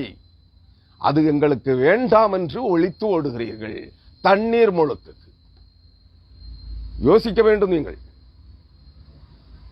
நீங்கள் முறைப்படி வேத வசன கட்டளைகளுக்கு கீழ்ப்படிந்து அக்னி அபிஷேகமாகிய சிலுவை சுமக்கிற பாட அனுபவிக்கிற உபத்திரவத்தின் வழியாய் உங்கள் உபத்திரவங்களை நீங்களே சுமந்து கிறிஸ்துவை பின் செல்ல வாருங்கள்.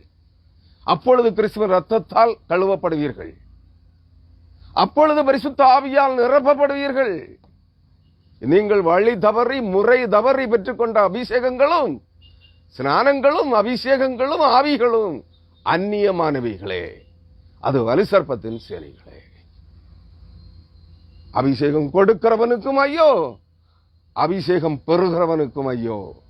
யோயாக்கீம் வலுசர்ப்பத்தின் 3ஆம் தலையாகிய பாபிலோன் ராஜாவாகிய நேபுகாத்நேச்சாராலே கொல்லப்பட்டான். வலுசர்ப்பத்தின் 1ஆம் தலையாகிய பார்வோன் நேகோவினாலே அபிஷேகிக்கப்பட்டான், அரசனாக்கப்பட்டான். 3ஆம் தலையாகிய பாபிலோன் ராஜாவாகிய நேபுகாத்நேச்சாராலே கொல்லப்பட்டான். அந்த பாபிலோன் ராஜா எகிப்தின் அரசனாகிய பார்வோன் நேகோவும் அவருடைய சேனைகளும் எகிப்தியர்களும் அதே நேபுகாத்நேச்சாராலே அழிக்கப்பட்டார்கள். பூமி எங்கும் சிதறடிக்கப்பட்டார்கள். இந்தியாவிலும் குடியேறி தங்களை ஆரியர்கள் என்று அழைத்துக் கொண்டிருக்கிறார்கள். அதே நேபுகாத்நேச்சாராலே, வலுசர்ப்பத்தின் 3ஆம் தலையாகிய நேபுகாத்நேச்சாராலே அசீரிய சாம்ராஜ்யமும் அழிக்கப்பட்டது. அசீரியர்களும் சிதறடிக்கப்பட்டார்கள். அவர்களும் இந்தியாவிலே குடியேறி இருக்கிறார்கள். சாலிவாகனர்கள், சௌராஷ்டிரர்கள், அக்காடியர்கள், அக்காத்தியர்கள், களப்புரர்கள் என்கிற பெயர்களே அவர்களும் தங்களை ஆரியர்கள் என்று அழைத்துக் கொள்ளுகிறார்கள். நீங்கள் எங்கே வாழுகிறீர்கள், எவர்களால் நடத்தப்படுகிறீர்கள் என்பதை மட்டும் புரிந்து கொள்ளுங்கள். அதற்காகவே சொல்லுகிறேன். ஆனால் நேபுகாத்நேச்சாரும் வலுசர்ப்பத்தின் 3ஆம் தலையாகிய நேபுகாத்நேச்சாரும் மேதிய பர்சியர்களால் அவனுடைய சாம்ராஜ்யம் அளிக்கப்பட்டது. தேவனுடைய நேரடியான தண்டனை தீர்ப்புக்கு நேபுகாத்நேச்சார் ஒப்புக் கொடுக்கப்பட்டான். மனித இருதயம் அவனை விட்டு அகற்றப்பட்டு மாட்டின் இருதயம் அவனுக்கு கொடுக்கப்பட்டது. காளை மாட்டின் இருதயம். 7 ஆண்டுகள் வெளியின் புல்லை மேய்ந்தான் மாட்டை போல். 7 ஆண்டுகள். 1 நாள் 2 நாள் 7 நாள் அல்ல. நினைவில் வைத்துக் கொள்ளுங்கள். கர்த்தர் ஒருவேளை தம்முடைய தெரிந்து கொள்ளப்பட்ட தேவ ஜனங்களை உங்கள் கையிலே வஞ்சகத்தின் பாதையிலே நடத்துவதற்கு கட்டளையிட்டு அனுமதித்திருந்தாலும் அதைத்தான் செய்திருக்கிறார். 2 தெசலோனிக்கேயர் 2ஆம் அதிகாரம் 8 முதல் 12 வரையான வசனங்களை படித்து பாருங்கள். சத்தியத்தை விசுவாசிக்காதபடிக்கு பொய்யை விசுவாசிக்கத்தக்கதாய் தேவன் கொடிய வஞ்சகத்தை அனுப்பியிருக்கிறார். எதின் வழியாய்? பரியாச உதடுகளினாலும் அந்நிய பாஷையினாலும் இந்த ஜனத்தோடு பேசுவேன் என்று சொன்ன அதே ஏசாயா தீர்க்கதரிசியின் புத்தகம் 28ஆம் அதிகாரம் 11ஆம் வசனத்தை பவுலப்போஸ்தலன் மூலமாய் சுட்டிக்காட்டி இருக்கிறார். 2 தெசலோனிக்கேயர் 2ஆம் அதிகாரத்திலே சத்தியத்தை விசுவாசியாமல் பொய்யை விசுவாசிக்கும்படியாக தேவன் கொடிய வஞ்சகத்தை பரியாச உதடுகளின் ஆவிகளினாலும் அந்நிய பாஷை அடையாளத்தினாலும் அனுப்பியிருக்கிறார். நன்றாக நீங்கள் புரிந்து கொள்ள வேண்டும். தேவன் தம்மால் பயன்படுத்தப்பட்ட நேபுகாத்நேச்சாரையே மாட்டை போல புல்லைமே அனுப்பியிருக்கிறார் என்றால் நீங்கள் புரிந்து கொள்ள வேண்டும். இந்த ஆவிகளை எங்கே அனுப்புவார்?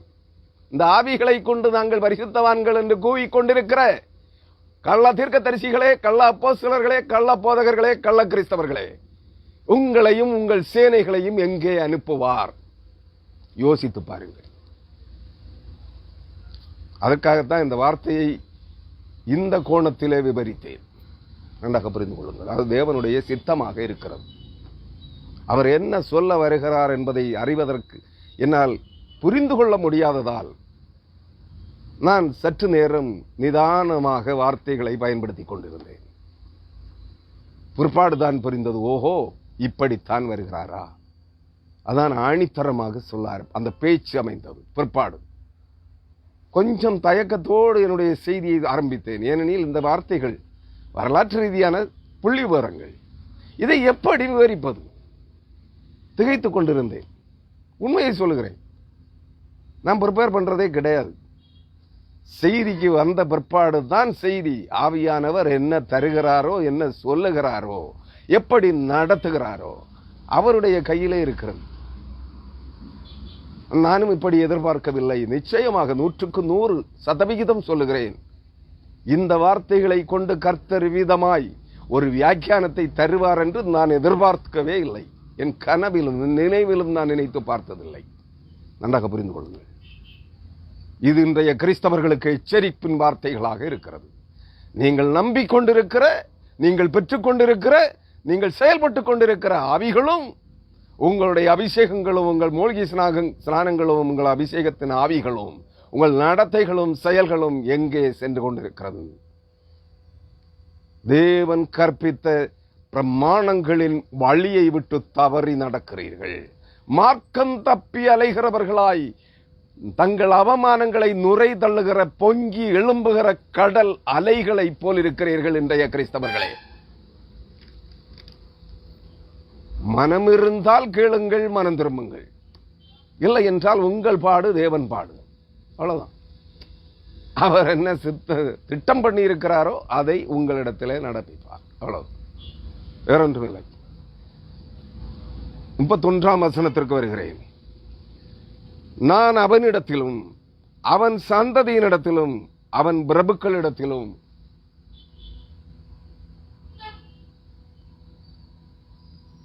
அவர்கள் அக்கிரமத்தை விசாரித்து அவன் மேலும் எருசலேமின் குடிகள் மேலும் யூதா மனுஷர் மேலும் நான் அவர்களுக்கு சொன்னதும் அவர்கள் கேளாமல் போனதுமான எல்லா தீங்கனைத்தையும் வர பண்ணுவேன் என்று கர்த்தர் சொல்லுகிறார் என்று என்றார். நிலைமையை நினைத்து பாருங்கள். என்னென்ன தண்டனை தீர்ப்புகளை அனுப்புவேன் என்றாரோ, என்னென்ன அழிவுகளை நிர்மூலங்களை அனுப்புவேன் என்றாரோ, அவைகள் அனைத்தையும் அனுப்புவேன் என்று சொல்லுகிறார். அருமையானவர்களே, தேவனுடைய வார்த்தைகளை கீழ்ப்படியாமல் அவர் காண்பித்த மார்க்கத்தை விட்டு கிறிஸ்துவின் சிலுவை பாடுகளின் வழியை, கிறிஸ்துவை தன்னைத்தான் வெறுத்து தன் சிலுவையை எடுத்துக்கொண்டு கிறிஸ்துவை பின்பற்றி நடக்க மனதற்றவர்களாய், புரட்டுபதேசங்களை பின்பற்றி முழுக்கு ஸ்நானத்தின் வழியாய் பரியாச உதடுகளினாலும் அந்நிய வாசையினாலும் பேசுவேன் என்று சொல்லப்பட்ட அந்த வார்த்தையை நம்பி அதை பின்பற்றி போன அபிஷேகம் பெற்ற கிறிஸ்தவர்களே, பந்தே கோஸ்தே கிறிஸ்தவர்களே, உங்கள் நிலை என்ன என்பதை நீங்கள் சிந்தித்து பார்க்க வேண்டும். இங்கே சொல்லுகிறார், யூதர்களுக்கு நான் அவனிடத்திலும் எவனிடத்திலும் யோயாக்கீம் அரசனிடத்திலும் அவன் சந்ததியினிடத்திலும் அவன் பிரபுக்களிடத்திலும் அவர்கள் அக்கிரமத்தை விசாரிப்பேன் என்று சொல்லுகிறார். எந்த அக்கிரமம்? கடைசியாக தேவன் என்ன செய்தார்? எரேமியாவின் மூலமாய் சகல தீர்க்க தரிசனங்களையும் உரைத்து புத்தக சுருளிலே எழுத வைத்து அதை பாரூக்கை கொண்டு அவனிடத்தில் வாசித்து சொல்ல அறிவிக்க கட்டளையிட்டார். அவன் என்ன செய்தான்? யோயாக்கீம் அரசனும் அவனுடைய பிரபுக்களும் தேவனால் உரைக்கப்பட்ட தீர்க்க தரிசனங்கள் அடங்கிய புத்தக சுருளை அறுத்து கிழித்து நெருப்பிலே விட்டெறிந்து சுட்டெரித்தான். தேவ கோபாக்கினையை தன்மேல் வருவித்துக் கொண்டான். அந்த இடத்திலாகிலும் அவன் மனம் திரும்பி இருக்க வேண்டும். இன்றைய கிறிஸ்தவர்களே, நீங்கள் அபிஷேகம் பெறுகின்ற வேளையிலாகிலும் புரட்டுபதேசங்களை பின்பற்றி முழுக்கு ஸ்நானத்திற்கு நேராக சென்ற நேரத்திலாகிலும் மனம் திரும்பி கர்த்தருடைய வார்த்தைகளுக்கு நேராய் வந்திருக்க வேண்டும். தேவனுடைய பரிசுத்த யோவான் ஸ்நாபகனும் ஆண்டவராகிய இயேசு கிறிஸ்துவும் முன்னுரைத்த அவர் எடுத்துக்கொண்ட முழுக்கு ஸ்நானமாகிய அக்கினி அபிஷேகமாகிய சிலுவை பாடுகளை, சிலுவை மரணத்தை, சிலுவையை சுமந்திருக்க வேண்டும். வரவில்லை, முழுக சென்றீர்கள். சத்தியாவியை பெறாமல் அந்நிய ஆவிகளை பெற்றுக் கொண்டீர்கள். நன்றாக புரிந்து கொள்ளுங்கள். எங்கே யோயாக்கீம் வழி தவறினான். தேவனுடைய கண்டனங்களுக்கு, எச்சரிப்பின் சத்தங்களுக்கு செவி கொடுக்க மறுத்தான். முடிவு, பாபிலோன் ராஜாவாகிய நேபுகாத்நேச்சார் வந்தான். யோயாக்கீமை கொலை செய்தான். யூதர்களில் அநேகரை கொலை செய்தான். பிரபுக்களை கொலை செய்தான். அநேக அரசகுல வாலிபர்களை பாபிலோனுக்கு சிறைபிடித்து சென்றான். ஆசாரியர்களை, வாசல் காவலாளர்களை கொலை செய்தான். யூதேயாவை அழித்தான். 3 முறை தொடர்ந்து எருசலேம் பட்டணத்தை தீக்கிரையாக்கினான். யூதேயாவை மனுஷனும் மிருகமும் இல்லாதபடி அழித்தான். நன்றாக புரிந்து கொள்ளுங்கள். உங்கள் நிலை என்ன? பரிசுத்தாவி என்ற பெயரில் அந்நிய ஆவிகளுக்கு இடம் கொடுத்திருக்கிறீர்கள். பலு சர்ப்பத்தின் ஆவிகளுக்கு உங்களை விற்று போட்டிருக்கிறீர்கள் என்பதை உணர்ந்து மனம் திரும்புங்கள். இனியாகிலும் தேவன் ஒரு வாய்ப்பை உங்களுக்கு வைத்திருக்கிறார். கடைசியாக மனம் திரும்புங்கள். தெளிக்கப்படுகிற ஆட்டுக்குட்டியானவராகிய இயேசு கிறிஸ்துவ ரத்தத்தின் இடத்திற்கு வாருங்கள். அந்த நாளிலாகலும் நீங்கள் மனம் திரும்பவில்லை என்றால் உங்கள் பாடு ஐயோ. இயேசு கிறிஸ்துவ ரத்தத்தினால் தெளிக்கப்படும் ரத்தத்தினால் நீங்கள் கழுவப்படாமல் நித்திய வீட்டை சுதந்திரிக்க முடியாது. ஆனால் இயேசு கிறிஸ்துவ ரத்தத்தினால் தெளிக்கப்படும் இயேசுவின் ரத்தத்தின் இடத்திற்கு நீங்கள் கடந்து வந்தாலும் 7 ஆண்டுகள் அந்தி கிறிஸ்துவின் ஆளுகைக்குள்ளாக நீங்கள் அவதிப்பட்டுத்தான் ஆக வேண்டும். புடமிடப்பட்டுத்தான் ஆக வேண்டும். இப்பொழுது சிலுவை சுமக்க மாட்டோம் என்றால் எங்களை நாங்களே வெறுத்து, உலக ஆசாபாசங்களை, பண ஆசை, சம்பாத்திய இச்சைகளை, உடலின்ப இச்சைகளை, மன விருப்பங்களை வெறுத்து கிறிஸ்துவின் சிலுவை, எங்கள் உபத்திரவங்களாகிய சிலுவைகளை நாங்கள் எடுத்துக்கொண்டு கிறிஸ்துவின் சிலுவை பாதையிலே கிறிஸ்துவின் அடிச்சுவடுகளை பின்பற்றி நடக்க மாட்டோம், மனம் திரும்ப மாட்டோம் என்று எதிர்த்து நின்றால், நீங்கள் ஒருவேளை இயேசு கிறிஸ்துவ ரத்தம் தெளிக்கப்படுகிற நாளிலே அந்த இயேசு கிறிஸ்துவ ரத்தத்தினிடத்திற்கு நீங்கள் கடந்து வந்தாலும் பரலோகராஜ் மணவாட்டி சபையிலே அங்க வைக்க முடியாது. எடுத்துக்கொள்ளப்படுகிற மணவாட்டி சபையோடு எடுத்துக்கொள்ளப்பட முடியாது. உங்கள் தீர்க்கதரிசிகளும் எடுத்துக்கொள்ள முடியாது. உங்கள் அப்போஸ்தலர்களும் போக மாட்டார்கள். ஏனெனில் அன்றும் அவர்கள் பரிசுத்த ஆவியை கூவி விற்றுக் கொண்டு இருப்பார்கள், அந்நிய ஆவிகளை. நீங்களும் போக மாட்டீர்கள். ஆனால் இயேசு கிறிஸ்துவ ரத்தம் உங்கள் மேல் தெளிக்கப்படுகின்ற போது நீங்கள் அந்தி கிறிஸ்துவின் ஆளுகையிலே 7 ஆண்டுகள் மகா கொடிய உபத்திரவங்களை அனுபவித்து அதன் வழியாக பரிசுத்தமாக்கப்பட்டு விடமிடப்பட்டு இயேசு கிறிஸ்துவ ரத்தத்தால் கழுவப்பட்டவர்களாய் 7 ஆண்டுகளுக்கு பிற்பாடு தேவ ஜனமாக மாற்றப்படுவீர்கள். எது தேவை, எங்கே சென்றடைய போகிறீர்கள் என்பதை நீங்களே உணர்ந்து கொள்ள வேண்டும்.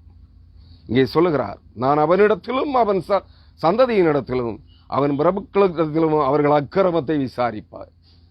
இன்றைய கிறிஸ்தவர்களிடத்திலும் கிறிஸ்தவ மத தலைவர்களிடத்திலும் கிறிஸ்தவ நிறுவன கிறிஸ்தவத்தின் தலைவர்கள், அதிகாரிகள், ஆணவம் கொண்ட பேராயர்கள், மாடரேட்டர்கள் முதலானவர்கள் அனைவரிடத்திலும், போதகர்களிடத்திலும், ரெவரண்டுகளிடத்திலும் விசாரிப்பார்.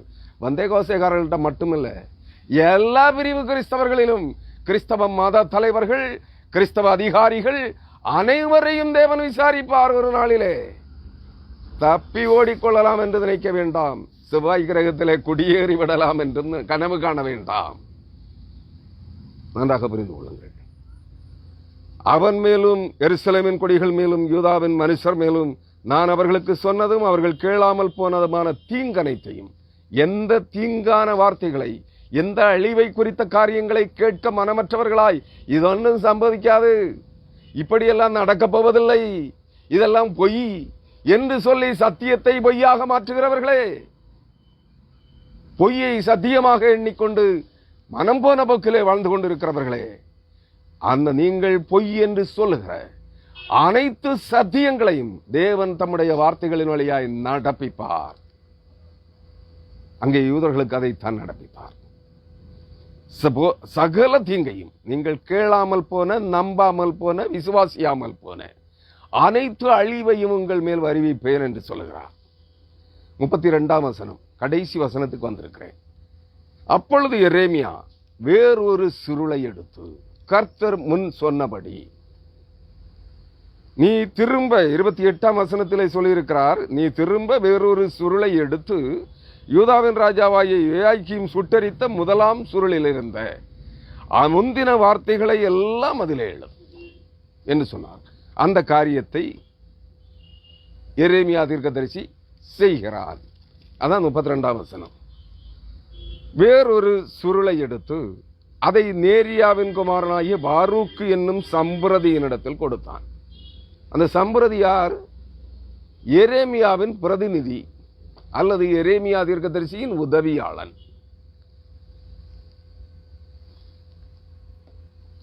எரேமியா தீர்க்கதரிசியின் நேர்முக உதவியாளர். இதை உங்களுக்கு அதிகார வர்க்கத்தின் நிலையிலிருந்து உங்களுக்கு சொன்னால் சற்று விளங்கும் என்று நினைக்கிறேன். இப்போ ஒரு நாட்டினுடைய, ஒரு தேசத்தினுடைய தலைவர் அல்லது பிரதமர் இருக்கிறார், அல்லது முதல் மந்திரி இருக்கிறார். அவருக்கு சில நேர்முக உதவியாளர்கள் இருப்பார்கள் இல்லையா? யார் அவங்க? கடைநிலை ஊழியர்களா? இல்லையே. நீங்கள் நன்றாக புரிந்து கொள்ள வேண்டும். முதலமைச்சரின் நேர்முக உதவியாளர் ஒருவர் அல்ல, பல பேர் இருப்பார்கள். அவர்களெல்லாம் யார்?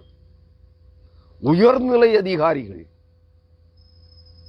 ஒரு மாவட்ட கலெக்டரை போல அவரை பார்க்கிலும் பல மடங்கு அதிகாரம் கொண்டவர்கள் நேர்முக உதவியாளர்கள். யாருக்கு உதவியாளர்களாக இருக்கிறார்கள்? முதலமைச்சருக்கு உதவியாளராக இருக்கிறார்கள். ஒவ்வொரு துறை சார்ந்த செயலாளர்கள், அந்த அந்தஸ்தில் உள்ளவர்கள் நேர்முக உதவியாளர்கள். முதலமைச்சரின் நேர்முக உதவியாளர்கள், பிரதமரின் நேர்முக உதவியாளர்கள் என்று அழைக்கப்படுகிறவர்கள் யார்?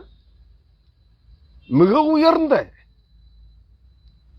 பதவிகளிலே அலங்கரிக்கிறவர். ஒரு மாநிலத்தின் மிக உயர்ந்த பதவிகளிலே அமருகின்ற நபர்கள்தான் அங்கே பிரதமருக்கும் முதலமைச்சருக்கும் நேர்முக உதவியாளர்களாக இருப்பார்கள். இவர்கள் சொல்லுவதை அவர்கள் எழுதிக் கொள்ளுவார்கள். நன்றாக புரிந்து கொள்ள வேண்டும். இங்கே எரேமியா தீர்க்கதரிசியின் நேர்முக உதவியாளர் பாரூக்கு தேவனுடைய சர்வலோகத்திற்கும் ஆண்டவராயிருக்கிற சர்வ வல்லமையுள்ள தேவனுடைய தீர்க்கதரிசியாகிய எரேமியாவின் நேர்முக உதவியாளர் அரசனை பார்க்கிலும் அந்தஸ்து மிக்கவன். நன்றாக புரிந்து கொள்ள வேண்டும். ஒருவேளை அவன் கையிலே அதிகாரம் இல்லாமல் இருக்கலாம், அவன் கனத்துக்குரியவன்.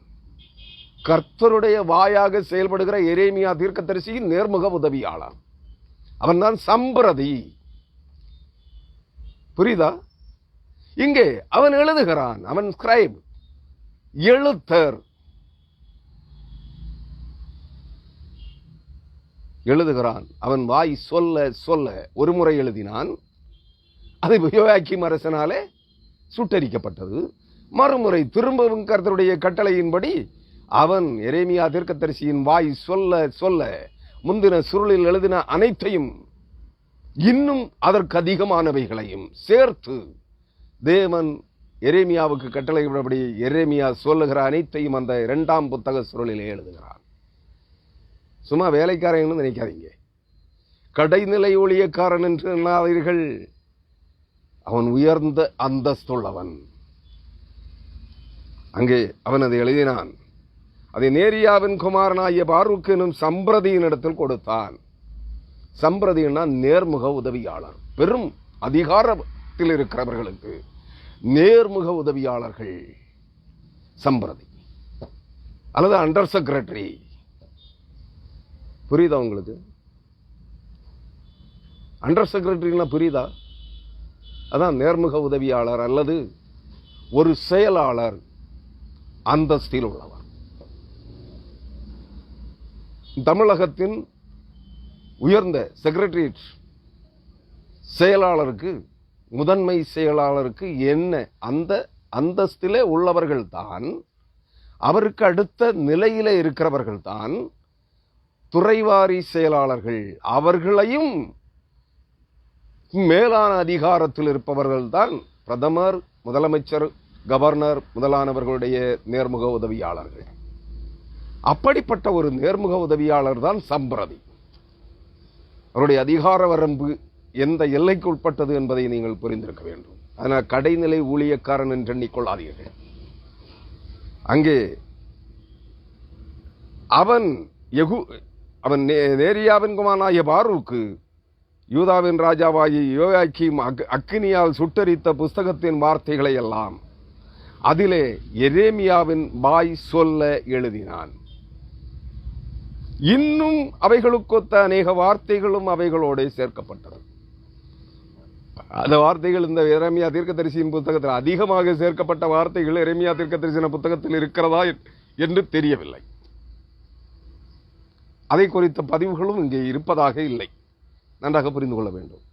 ஒருவேளை போகிற போக்கில் பிந்தின பகுதிகளில் அந்த பதிவுகள் இருக்குமானால் உங்களுக்கு அவைகளை அந்த நேரத்திலே அது எந்த வேத பகுதியிலே வருகிறதோ அந்த பகுதியில் இருந்து விவரிக்கிறேன். ஆனால் இதுவரைக்கும் எனக்கு தெரிந்ததாக இல்லை. அந்த இன்னும் அதிகமான வார்த்தைகளும் அவைகளோடு சேர்க்கப்பட்டது என்கிற அந்த அதிகமான வார்த்தைகளை குறித்து இங்கே சொல்லப்பட்டிருக்கிறதா என்றால் தெரியவில்லை.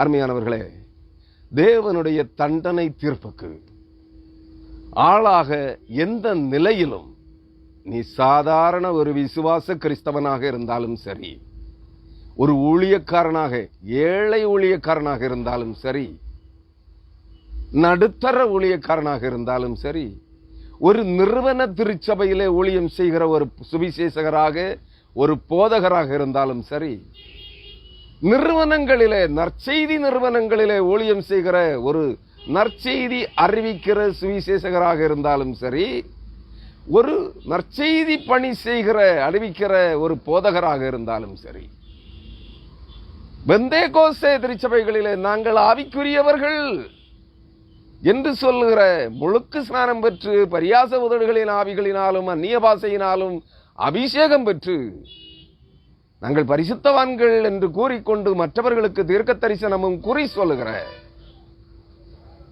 ஆசீர்வாதங்களை கட்டவிழ்த்து விடுகிற, வண்டி வண்டியாய், கூடை கூடையாய், மூடை மூடையாய் ஆசீர்வாதங்களையும் வாக்கு தத்தங்களையும் அள்ளி வீசுகிற தீர்க்க தரிசன அப்போஸ்தல ஊழியர்களாக இருந்தாலும் சரி, அவர்களை பின்பற்றுகிற கிறிஸ்தவர்களாக இருந்தாலும் சரி, தாழ்மைப்படுங்கள்.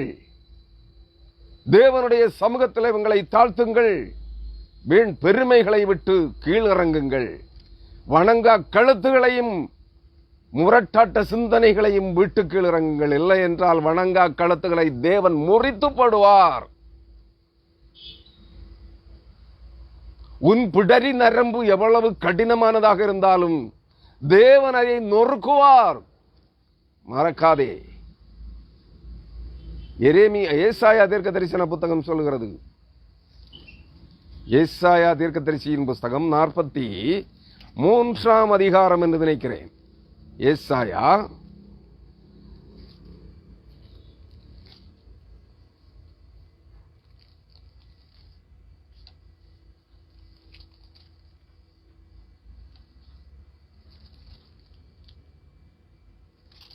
ஏதோ அதிகாரத்தில் இருக்குது, அது சொல்றேன்.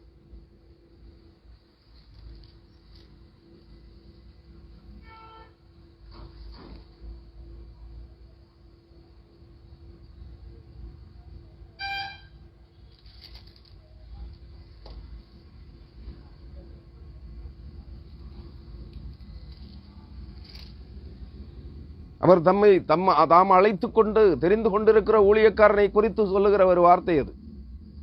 உன் பிடரி, அதாவது ஒரு கண்ணிமை பொழுது உன்னை கைவிட்டேன் என்றெல்லாம் சொல்லுவார் அந்த வார்த்தையில. இப்பொழுது அவசரத்திற்காக தேடுகிறேன், அந்த வார்த்தையை, அந்த அதிகாரத்தை கண்டுபிடிக்க முடியவில்லை.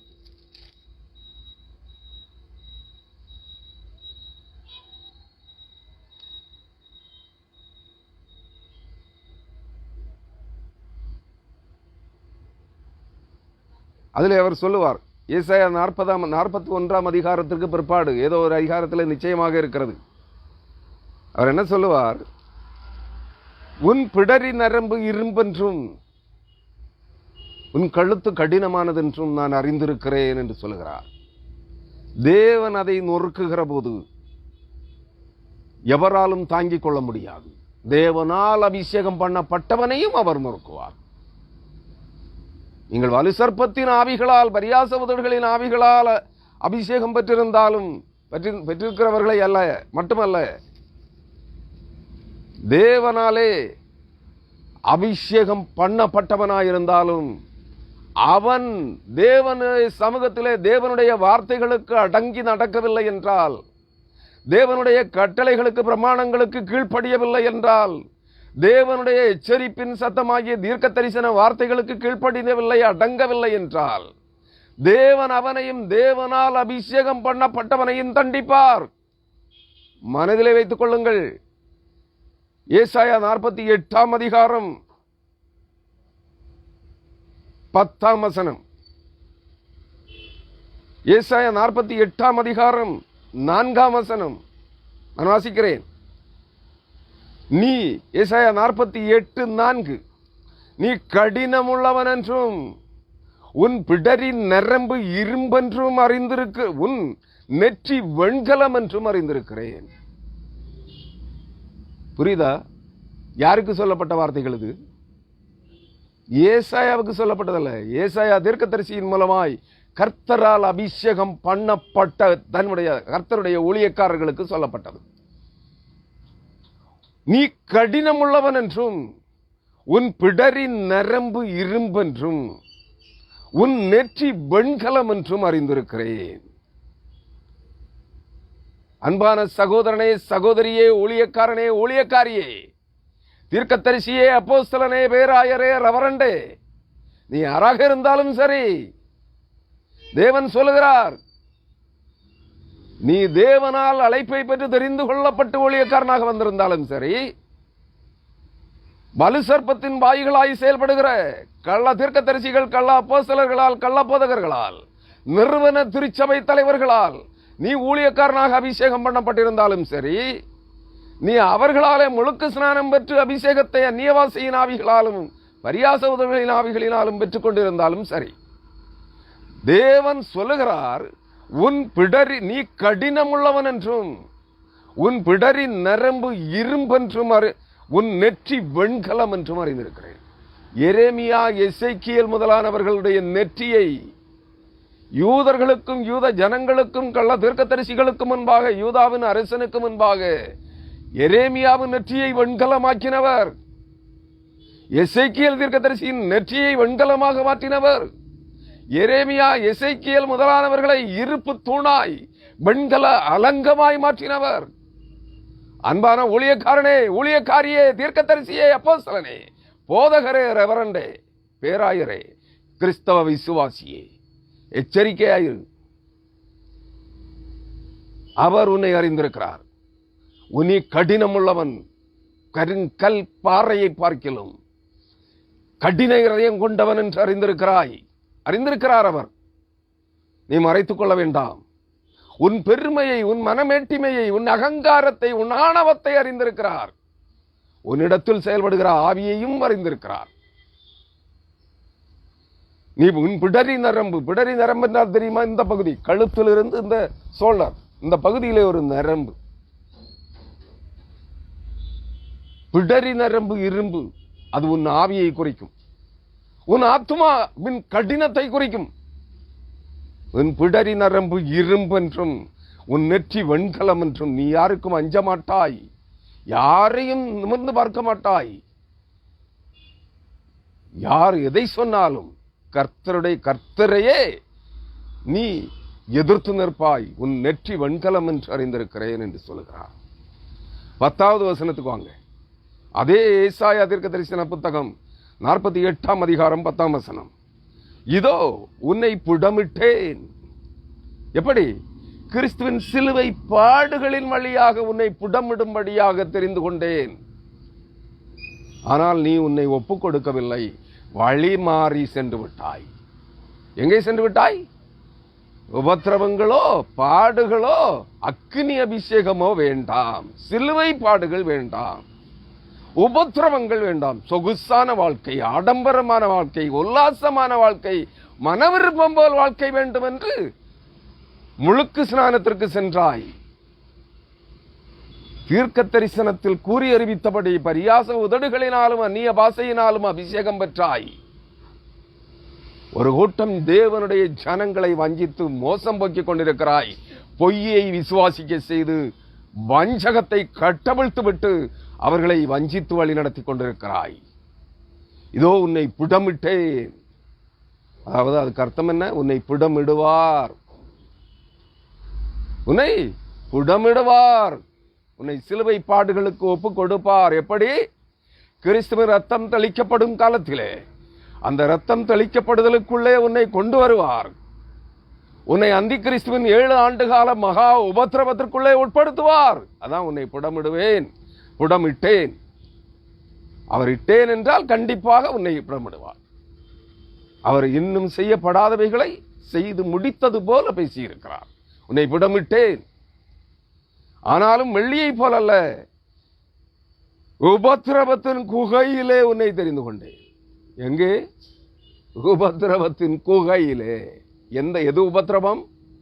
நீ இப்பொழுது சிலுவை பாடுகளாகிய உன்னை நீ வெறுத்து கிறிஸ்து உன் சிலுவையை, உன் பாடுகளை, உன் உபத்திரவங்களை, உன் வியாதிகளை, உன் துன்பங்களை, உன் வறுமையை, உன் ஏழ்மையை, உன் தரித்திரத்தை நீயே சுமந்து கொண்டு உன் அவமானத்தை, உன் ஒன்றுக்கும் உதவாத தன்மைகளை, ஏமாற்றங்களை, தோல்விகளை சுமந்து கொண்டு கிறிஸ்துவின் அடிச்சுவடுகளை பின்பற்றி நடக்க மறுக்கிறாய். தேவன் உன்னை அந்தி கிறிஸ்துவின் ஆளுகைக்குள் மகா கொடிய உபத்திரவங்களுக்குள் உட்படுத்துவேன் என்கிறார். உபத்திரவத்தின் குகையிலே உன்னை தெரிந்து கொண்டேன் என்கிறார். அப்படி தெரிந்து கொள்ளப்பட்டு உபத்திரவத்தின் மத்தியிலிருந்து தெரிந்து கொள்ளப்பட்டு ஊழியர்களாக்கப்பட்டவர்கள் உண்டு. அவர்களும் வழி தப்பி போகிறார்கள். எதற்கு? பணம் சம்பாதிப்பதற்கு, பெரும் புகழுக்கு, ஆடம்பர வாழ்க்கைக்கு விரும்பி தேவனாலே உபத்திரவத்தின் குகையில் இருந்து தெரிந்து கொள்ளப்பட்டு ஊழியக்காரர்களாய் தேவனாலே அழைப்பை பெற்று ஊழியர்களாய் வந்தவர்களும் சம்பாத்திய பொருளாக்கி இயேசுவின் நாமத்தை, பரிசுத்த ஆவியை விற்று பிழைக்க ஆரம்பித்து விட்டார்கள். நன்றாக புரிந்து கொள்ள வேண்டும். அவர்கள் ஒன்றும் யோக்கியர்கள் என்று நான் சொல்ல வரவில்லை.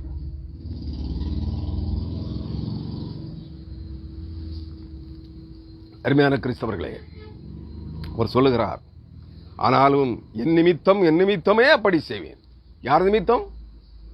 என் நாமத்தின் பரிசுத்தம் எப்படி குலைக்கப்படலாம்? என் மகிமையை நான் வேறு ஒருவருக்கும் கொடேன் என்று சொல்கிறார். ஏனெனில் உன்னை தெரிந்து கொண்டவர் தேவன் அல்லவா? உன்னை கிறிஸ்தவனாக மாற்றுவதற்கு உன்னை தெரிந்து கொண்டவர் அவர் அல்லவா? உலகத்திலிருந்து உன்னை வேறு பிரித்தவர் அவர் அல்லவா? அதனாலே சொல்லுகிறார், உன்னை தெரிந்து கொண்ட நான், உன்னை கிறிஸ்தவனாக தெரிந்து கொண்டதான், கிறிஸ்துவின் பிள்ளையாக உன்னை தெரிந்து கொண்டதான், உலகத்திலிருந்து உன்னை தெரிந்தெடுத்து கிறிஸ்தேசுவின் சிலுவை பாடுகளுக்கு உன்னை ஒப்புக் கொடுத்தவன் நான் அல்லவா? கிறிஸ்துவின் ரத்தத்தால் மீட்டெடுக்கப்படுவதற்கு, ரட்சிக்கப்படுவதற்கு உன்னை தெரிந்து கொண்டு வேறு பிரித்தவன் நான் அல்லவா? என் நாமத்தின் என் நிமித்தமே அப்படி செய்வேன். என் நாமத்தின் பரிசுத்தம் எப்படி குலைக்கப்படலாம்? இது உங்களுக்கு விளங்குதா? இஸ்ரவேலர்களை சீன் வனாந்தரத்திலே அழித்து போட தேவன் கங்கணம் கட்டினார். மோசேயும் ஆரோனும் தேவனுடைய சமூகத்திலே விழுந்தார்கள், முகங்குப்புற விழுந்தார்கள். அவர் சொன்னார், நீங்கள் விலகி போங்கள், நான் இந்த ஜனத்தை ஒரே அடியாக அழித்து போடுகிறேன் என்று. வணங்காக்களுத்துள்ள ஜனம், முரட்டாட்ட சிந்தை கொண்ட ஜனம், கீழ்ப்படியாத ஜனம், இதே போன்ற கடின இருதயம், பிடரி நரம்பு, இரும்பான பிடரி நரம்பு, அவர்கள் நெற்றி வெண்கலம், முரட்டாட்டமும் கடின கழுத்தும் கொண்ட வணங்கா கழுத்துள்ள ஜனமாகிய இஸ்ரவேலர்களை அழித்துப்படுகிறேன் என்றார். மோசேயும் ஆரோனும் கர்த்தருக்கு முன்பாக முகங்குப்பற தரையிலே விழுந்தார்கள். அவன் சொன்னான், மோசே, ஆண்டவரே, நீர் இதற்காகவா எகிப்தின் அடிமைத்தனத்திலிருந்து இவ்வளவு மாபெரும் அற்புதங்களை, அதிசயங்களை, அடையாளங்களை நடப்பித்து இந்த ஜனத்தை மீட்டுக் கொண்டு வந்தீர்? வனாந்தரத்திலே அழித்துப்படுவதற்காகவா? அவர்கள் தேவன் பயங்கரமானவர்கள் என்று எண்ணிக்கொண்டிருக்கிறார்கள். ஆனால் நீர் அவர்களை சீன் வனாந்தரத்திலே அழித்து போட்டால் உம்முடைய நாமம் தூசிக்கப்படுமே, உம்முடைய நாமம் பரிகாசத்திற்குள்ளாகுமே. இஸ்ரவேலின் சேனைகளின் தேவனாகிய கர்த்தர் சர்வ வல்லமை உள்ளவர் என்பதை ஜனங்கள் புறக்கணிப்பார்களே. உம்முடைய நாமம் பரிசுத்த குலைச்சலாக்கப்படக்கூடுமோ? வேண்டாம் ஆண்டவரே, ஆயினும் அவர்களை தப்புவியும், என் பெயரை ஜீவ புஸ்தகத்திலிருந்து கிறுக்கி போடும் என்றான் மோசே. நன்றாக புரிந்து கொள்ளுங்கள் அருமையானவர்களே. தேவன் தாம் தெரிந்து கொண்டு பெயர் சொல்லி அழைத்து அபிஷேகித்தவனையும் தண்டியாமல் விடார். அவருக்கு பிரியமில்லாததை செய்கிற போது. அதனாலே தயவு செய்து அருமையான அபிஷேகம் பெற்ற கிறிஸ்தவர்களே, அபிஷேகம் பெற்ற ஊழியக்காரர்களே, கர்த்தருடைய தாசர்கள், அப்போஸ்தலர்கள், தீர்க்கதரிசிகள் என்று பெயர் பெற்ற பிரபலமான பிரசங்கியார்களே, மனம் திரும்புங்கள், தாழ்மைப்படுங்கள். கர்த்தருக்கு முன்பாக, கர்த்தருடைய ஜனத்திற்கு முன்பாக தாழ்மைப்படுங்கள், பெருமை கொள்ளாதிருங்கள். உங்களால் அதையும் செய்ய முடியாது. தேவனாலே மட்டுமே ஒழிய உங்களாலோ, உங்கள் வார்த்தைகளாலோ, என்னாலோ, என் வார்த்தைகளாலோ எதையும் செய்ய முடியாது. அவர் ஒருவரே எல்லாருக்குள்ளும் இருந்து செயல்படுகிறவர். அவர் உங்களுக்குள் இருந்து செயல்பட வேண்டுமானால் நீங்கள் அவருக்கு உங்களை ஒப்புக் கொடுத்தாக வேண்டும். இல்லை என்றால் வலு சர்ப்பத்தின் ஆவிகளே உங்களுக்குள் இருந்து உங்களை நடத்துகிறது. வலு சர்ப்பத்தின் ஆவிகளே உங்களை அழித்து போடும். தேவன் நேபுகாத்நேச்சாரின் பெருமையை கீழடக்கினது போல அவனுக்கு மனித இருதயத்தை எடுத்துக்கொண்டு மாட்டின் இருதயத்தை கொடுத்து 7 வருடங்கள் வெளியின் பனியிலும் மழையிலும் வெயிலிலும் குளிரிலும் புல்லை தின்பதற்கு அவனை ஒப்புக் கொடுத்தது போல தேவன் சாத்தானுடைய அந்தி கிறிஸ்துவின் ஆளுகைக்குள் உங்களை ஒப்புக் கொடுப்பார் என்பதை மறந்து போகாதீர்கள். தாழ்மைப்படுங்கள், இறங்குங்கள் கீழே. உயர்ந்த அந்தஸ்தில் இருக்கிறவர்களே, தேவனுடைய தீர்க்கதரிசி, அப்போஸ்தலன் என்கிற உயர்ந்த பட்டங்களை உங்களுக்கு நீங்களே வைத்துக் கொண்டிருக்கிறவர்களே, கீழிறங்குங்கள். கர்த்தருக்கு முன்பாக தாழ்மைப்படுங்கள். பாவ அக்கிரமங்களை, அருவருப்புகளை, பொய்களை, புரட்டுக்களை, வஞ்சகங்களை, கபடங்களை, துரோகங்களை, பக்தி வேடங்களை அனைத்தையும் விட்டு விலகுங்கள். அனைத்தையும் பகிரங்கமாக அறிக்கை செய்யுங்கள். அப்பொழுது உங்களால் வஞ்சிக்கப்பட்டவர்களும் மனம் திரும்புவார்கள். ஒருவேளை கர்த்தருடைய சமூகத்தில் வாருங்கள். இல்லை என்றால் அவர் உங்களை கீழ் இறக்குவார். இறங்குவீர்கள். அந்தி கிறிஸ்துவின் ஆளுகையில் மகா கொடிய உபத்திரவங்களினால் பாதிக்கப்படுவீர்கள் என்பதை மறந்து போகாமல் கர்த்தருடைய சமூகத்தில் உங்களை ஒப்புக்கொடுங்கள். என் பெருமைகள், மனமேட்டிமைகள், அகங்காரங்கள், ஆணவங்களை விட்டு கீழிறங்குங்கள். உல்லாசங்கள், ஆடம்பரங்கள், செல்வ பெருக்கங்களை விட்டு கீழிறங்குங்கள். இவைகள் ஒன்றும் உங்களை பரலோகம் கொண்டு சேர்க்காது என்பதை உணர்ந்து கர்த்தருடைய சமூகத்தில் அடங்கி இருக்க பழகுங்கள். அவருடைய நடத்துதலுக்கு கர்த்தருடைய ஆவியானவர் தம்முடைய வேத வசனங்களின்படி உங்களை நடத்துவதற்கு ஒப்புக்கொடுங்கள். புரட்டு உபதேசங்களை பின்பற்றாதிருங்கள். புரட்டு உபதேசங்கள் உங்களுக்கு செவிக்கு இன்பமாக இருக்கும். தற்போதைய மாம்சீக வாழ்வுக்கு ஆடம்பரமாய், ஐஸ்வர்யமாய், ஆசீர்வாதமாய், மனம் விரும்புவது போல வாழுகின்ற வாழ்க்கையை உங்களுக்கு பெற்றுத்தரும். நான் இல்லை என்று சொல்லவில்லை. ஆனால் நித்திய பேரின்ப வாழ்வையோ, மறுமையின் நித்திய ராஜ்யத்தின் உரிமை பங்கையோ உங்களுக்கு பெற்றுத்தராது. நித்திய நரக அக்கினியை பெற்றுத்தரும். இங்கே எவ்வளவு உல்லாசமாய் வாழ்வீர்களோ அவ்வளவுக்கு அவ்வளவு அதிகமாய் நரகாக்கினி கடலிலே பாதிக்கப்படுவீர்கள். ஐஸ்வர்யவான் லாசரு கதையை நினைத்துக் கொள்ளுங்கள். லாசரு நரக வேதனையை பூமியிலே அனுமதித்தான். ஐஸ்வர்யவானின் மேஜையின் கீழிருந்து விழுகிற எச்சிலை தின்றான். பருக்களால் பாதிக்கப்பட்டிருந்தான். ஆனால் ஐஸ்வர்யவானோ மனவிருப்பம் போல் வாழ்ந்தான். உல்லாசமாய் ஆடம்பரமாய் வாழ்ந்தான். நரகாக்கினி கடலிலே தவித்தான். தண்ணீருக்கு அந்த நிலை வரும் என்பதை உணர்ந்து கர்த்தருடைய வார்த்தைகளுக்கு கீழ்ப்படியுங்கள். கர்த்தருடைய வார்த்தைகளை சிந்தனை செய்யுங்கள். கர்த்தருக்கு அடங்கியிருங்கள். பரிசுத்த ஆவியானவர் உங்களை நடத்த ஒப்புக் கொடுங்கள். உலகத்தின் ஆவிகள் அல்ல, அந்நிய பாஷைகளின் ஆவிகள் அல்ல, பரியாச உதவிகளின் ஆவிகள் அல்ல, பன்றிகளின் ஆவிகள் அல்ல, பெரிச்சாளிகளின் ஆவிகள் அல்ல, வலு சர்ப்பத்தின் ஆவிகள் அல்ல, காட்டு மிருகங்களின் ஆவிகள் அல்ல. நேபுகாத்நேச்சாரை போலாக ஒப்புக்கொடாதிருங்கள். கர்த்தர் அவனையும் பயன்படுத்தினார், பிற்பாடு அவனையும் தண்டித்தார். ஆனால் அவர் உங்களுக்கு வாக்கு பண்ணுகிறார். உங்களுக்கும் எனக்கும் உலக ஜனங்களுக்கு வாக்கு பண்ணுகிறார். உங்கள் சதையான கல்லான இருதயத்தை எடுத்து போட்டு சதையான வேற இருதயத்தை, புதிய இருதயத்தை உங்களுக்கு தருவேன். புதிய ஆவியால், பரிசுத்த ஆவியால், சத்திய ஆவியால் உங்களை நிரப்புவேன் என்கிறார். எதை பெற்றுக் கொள்ளப் போகிறாய்? புதிய இருதயத்தை. சவுல் அரசனுக்கு பழைய இருதயத்தை எடுத்து புதிய வேற இருதயத்தை கொடுத்தார். நேபுகாத்நேச்சாருக்கு மனித இருதயத்தை எடுத்து மாட்டின் இருதயத்தை கொடுத்தார். தெரிந்து கொள்ளப்பட்ட தேவ ஜனமாகிய கிறிஸ்தவர்களே, உங்களுக்கும் எனக்கும் கல்லான இருதயத்தை எடுத்து போட்டு சதையான, மிருதுவான, லகுவான, சுத்தமான புதிய இருதயத்தை தருவீர் என்கிறார்.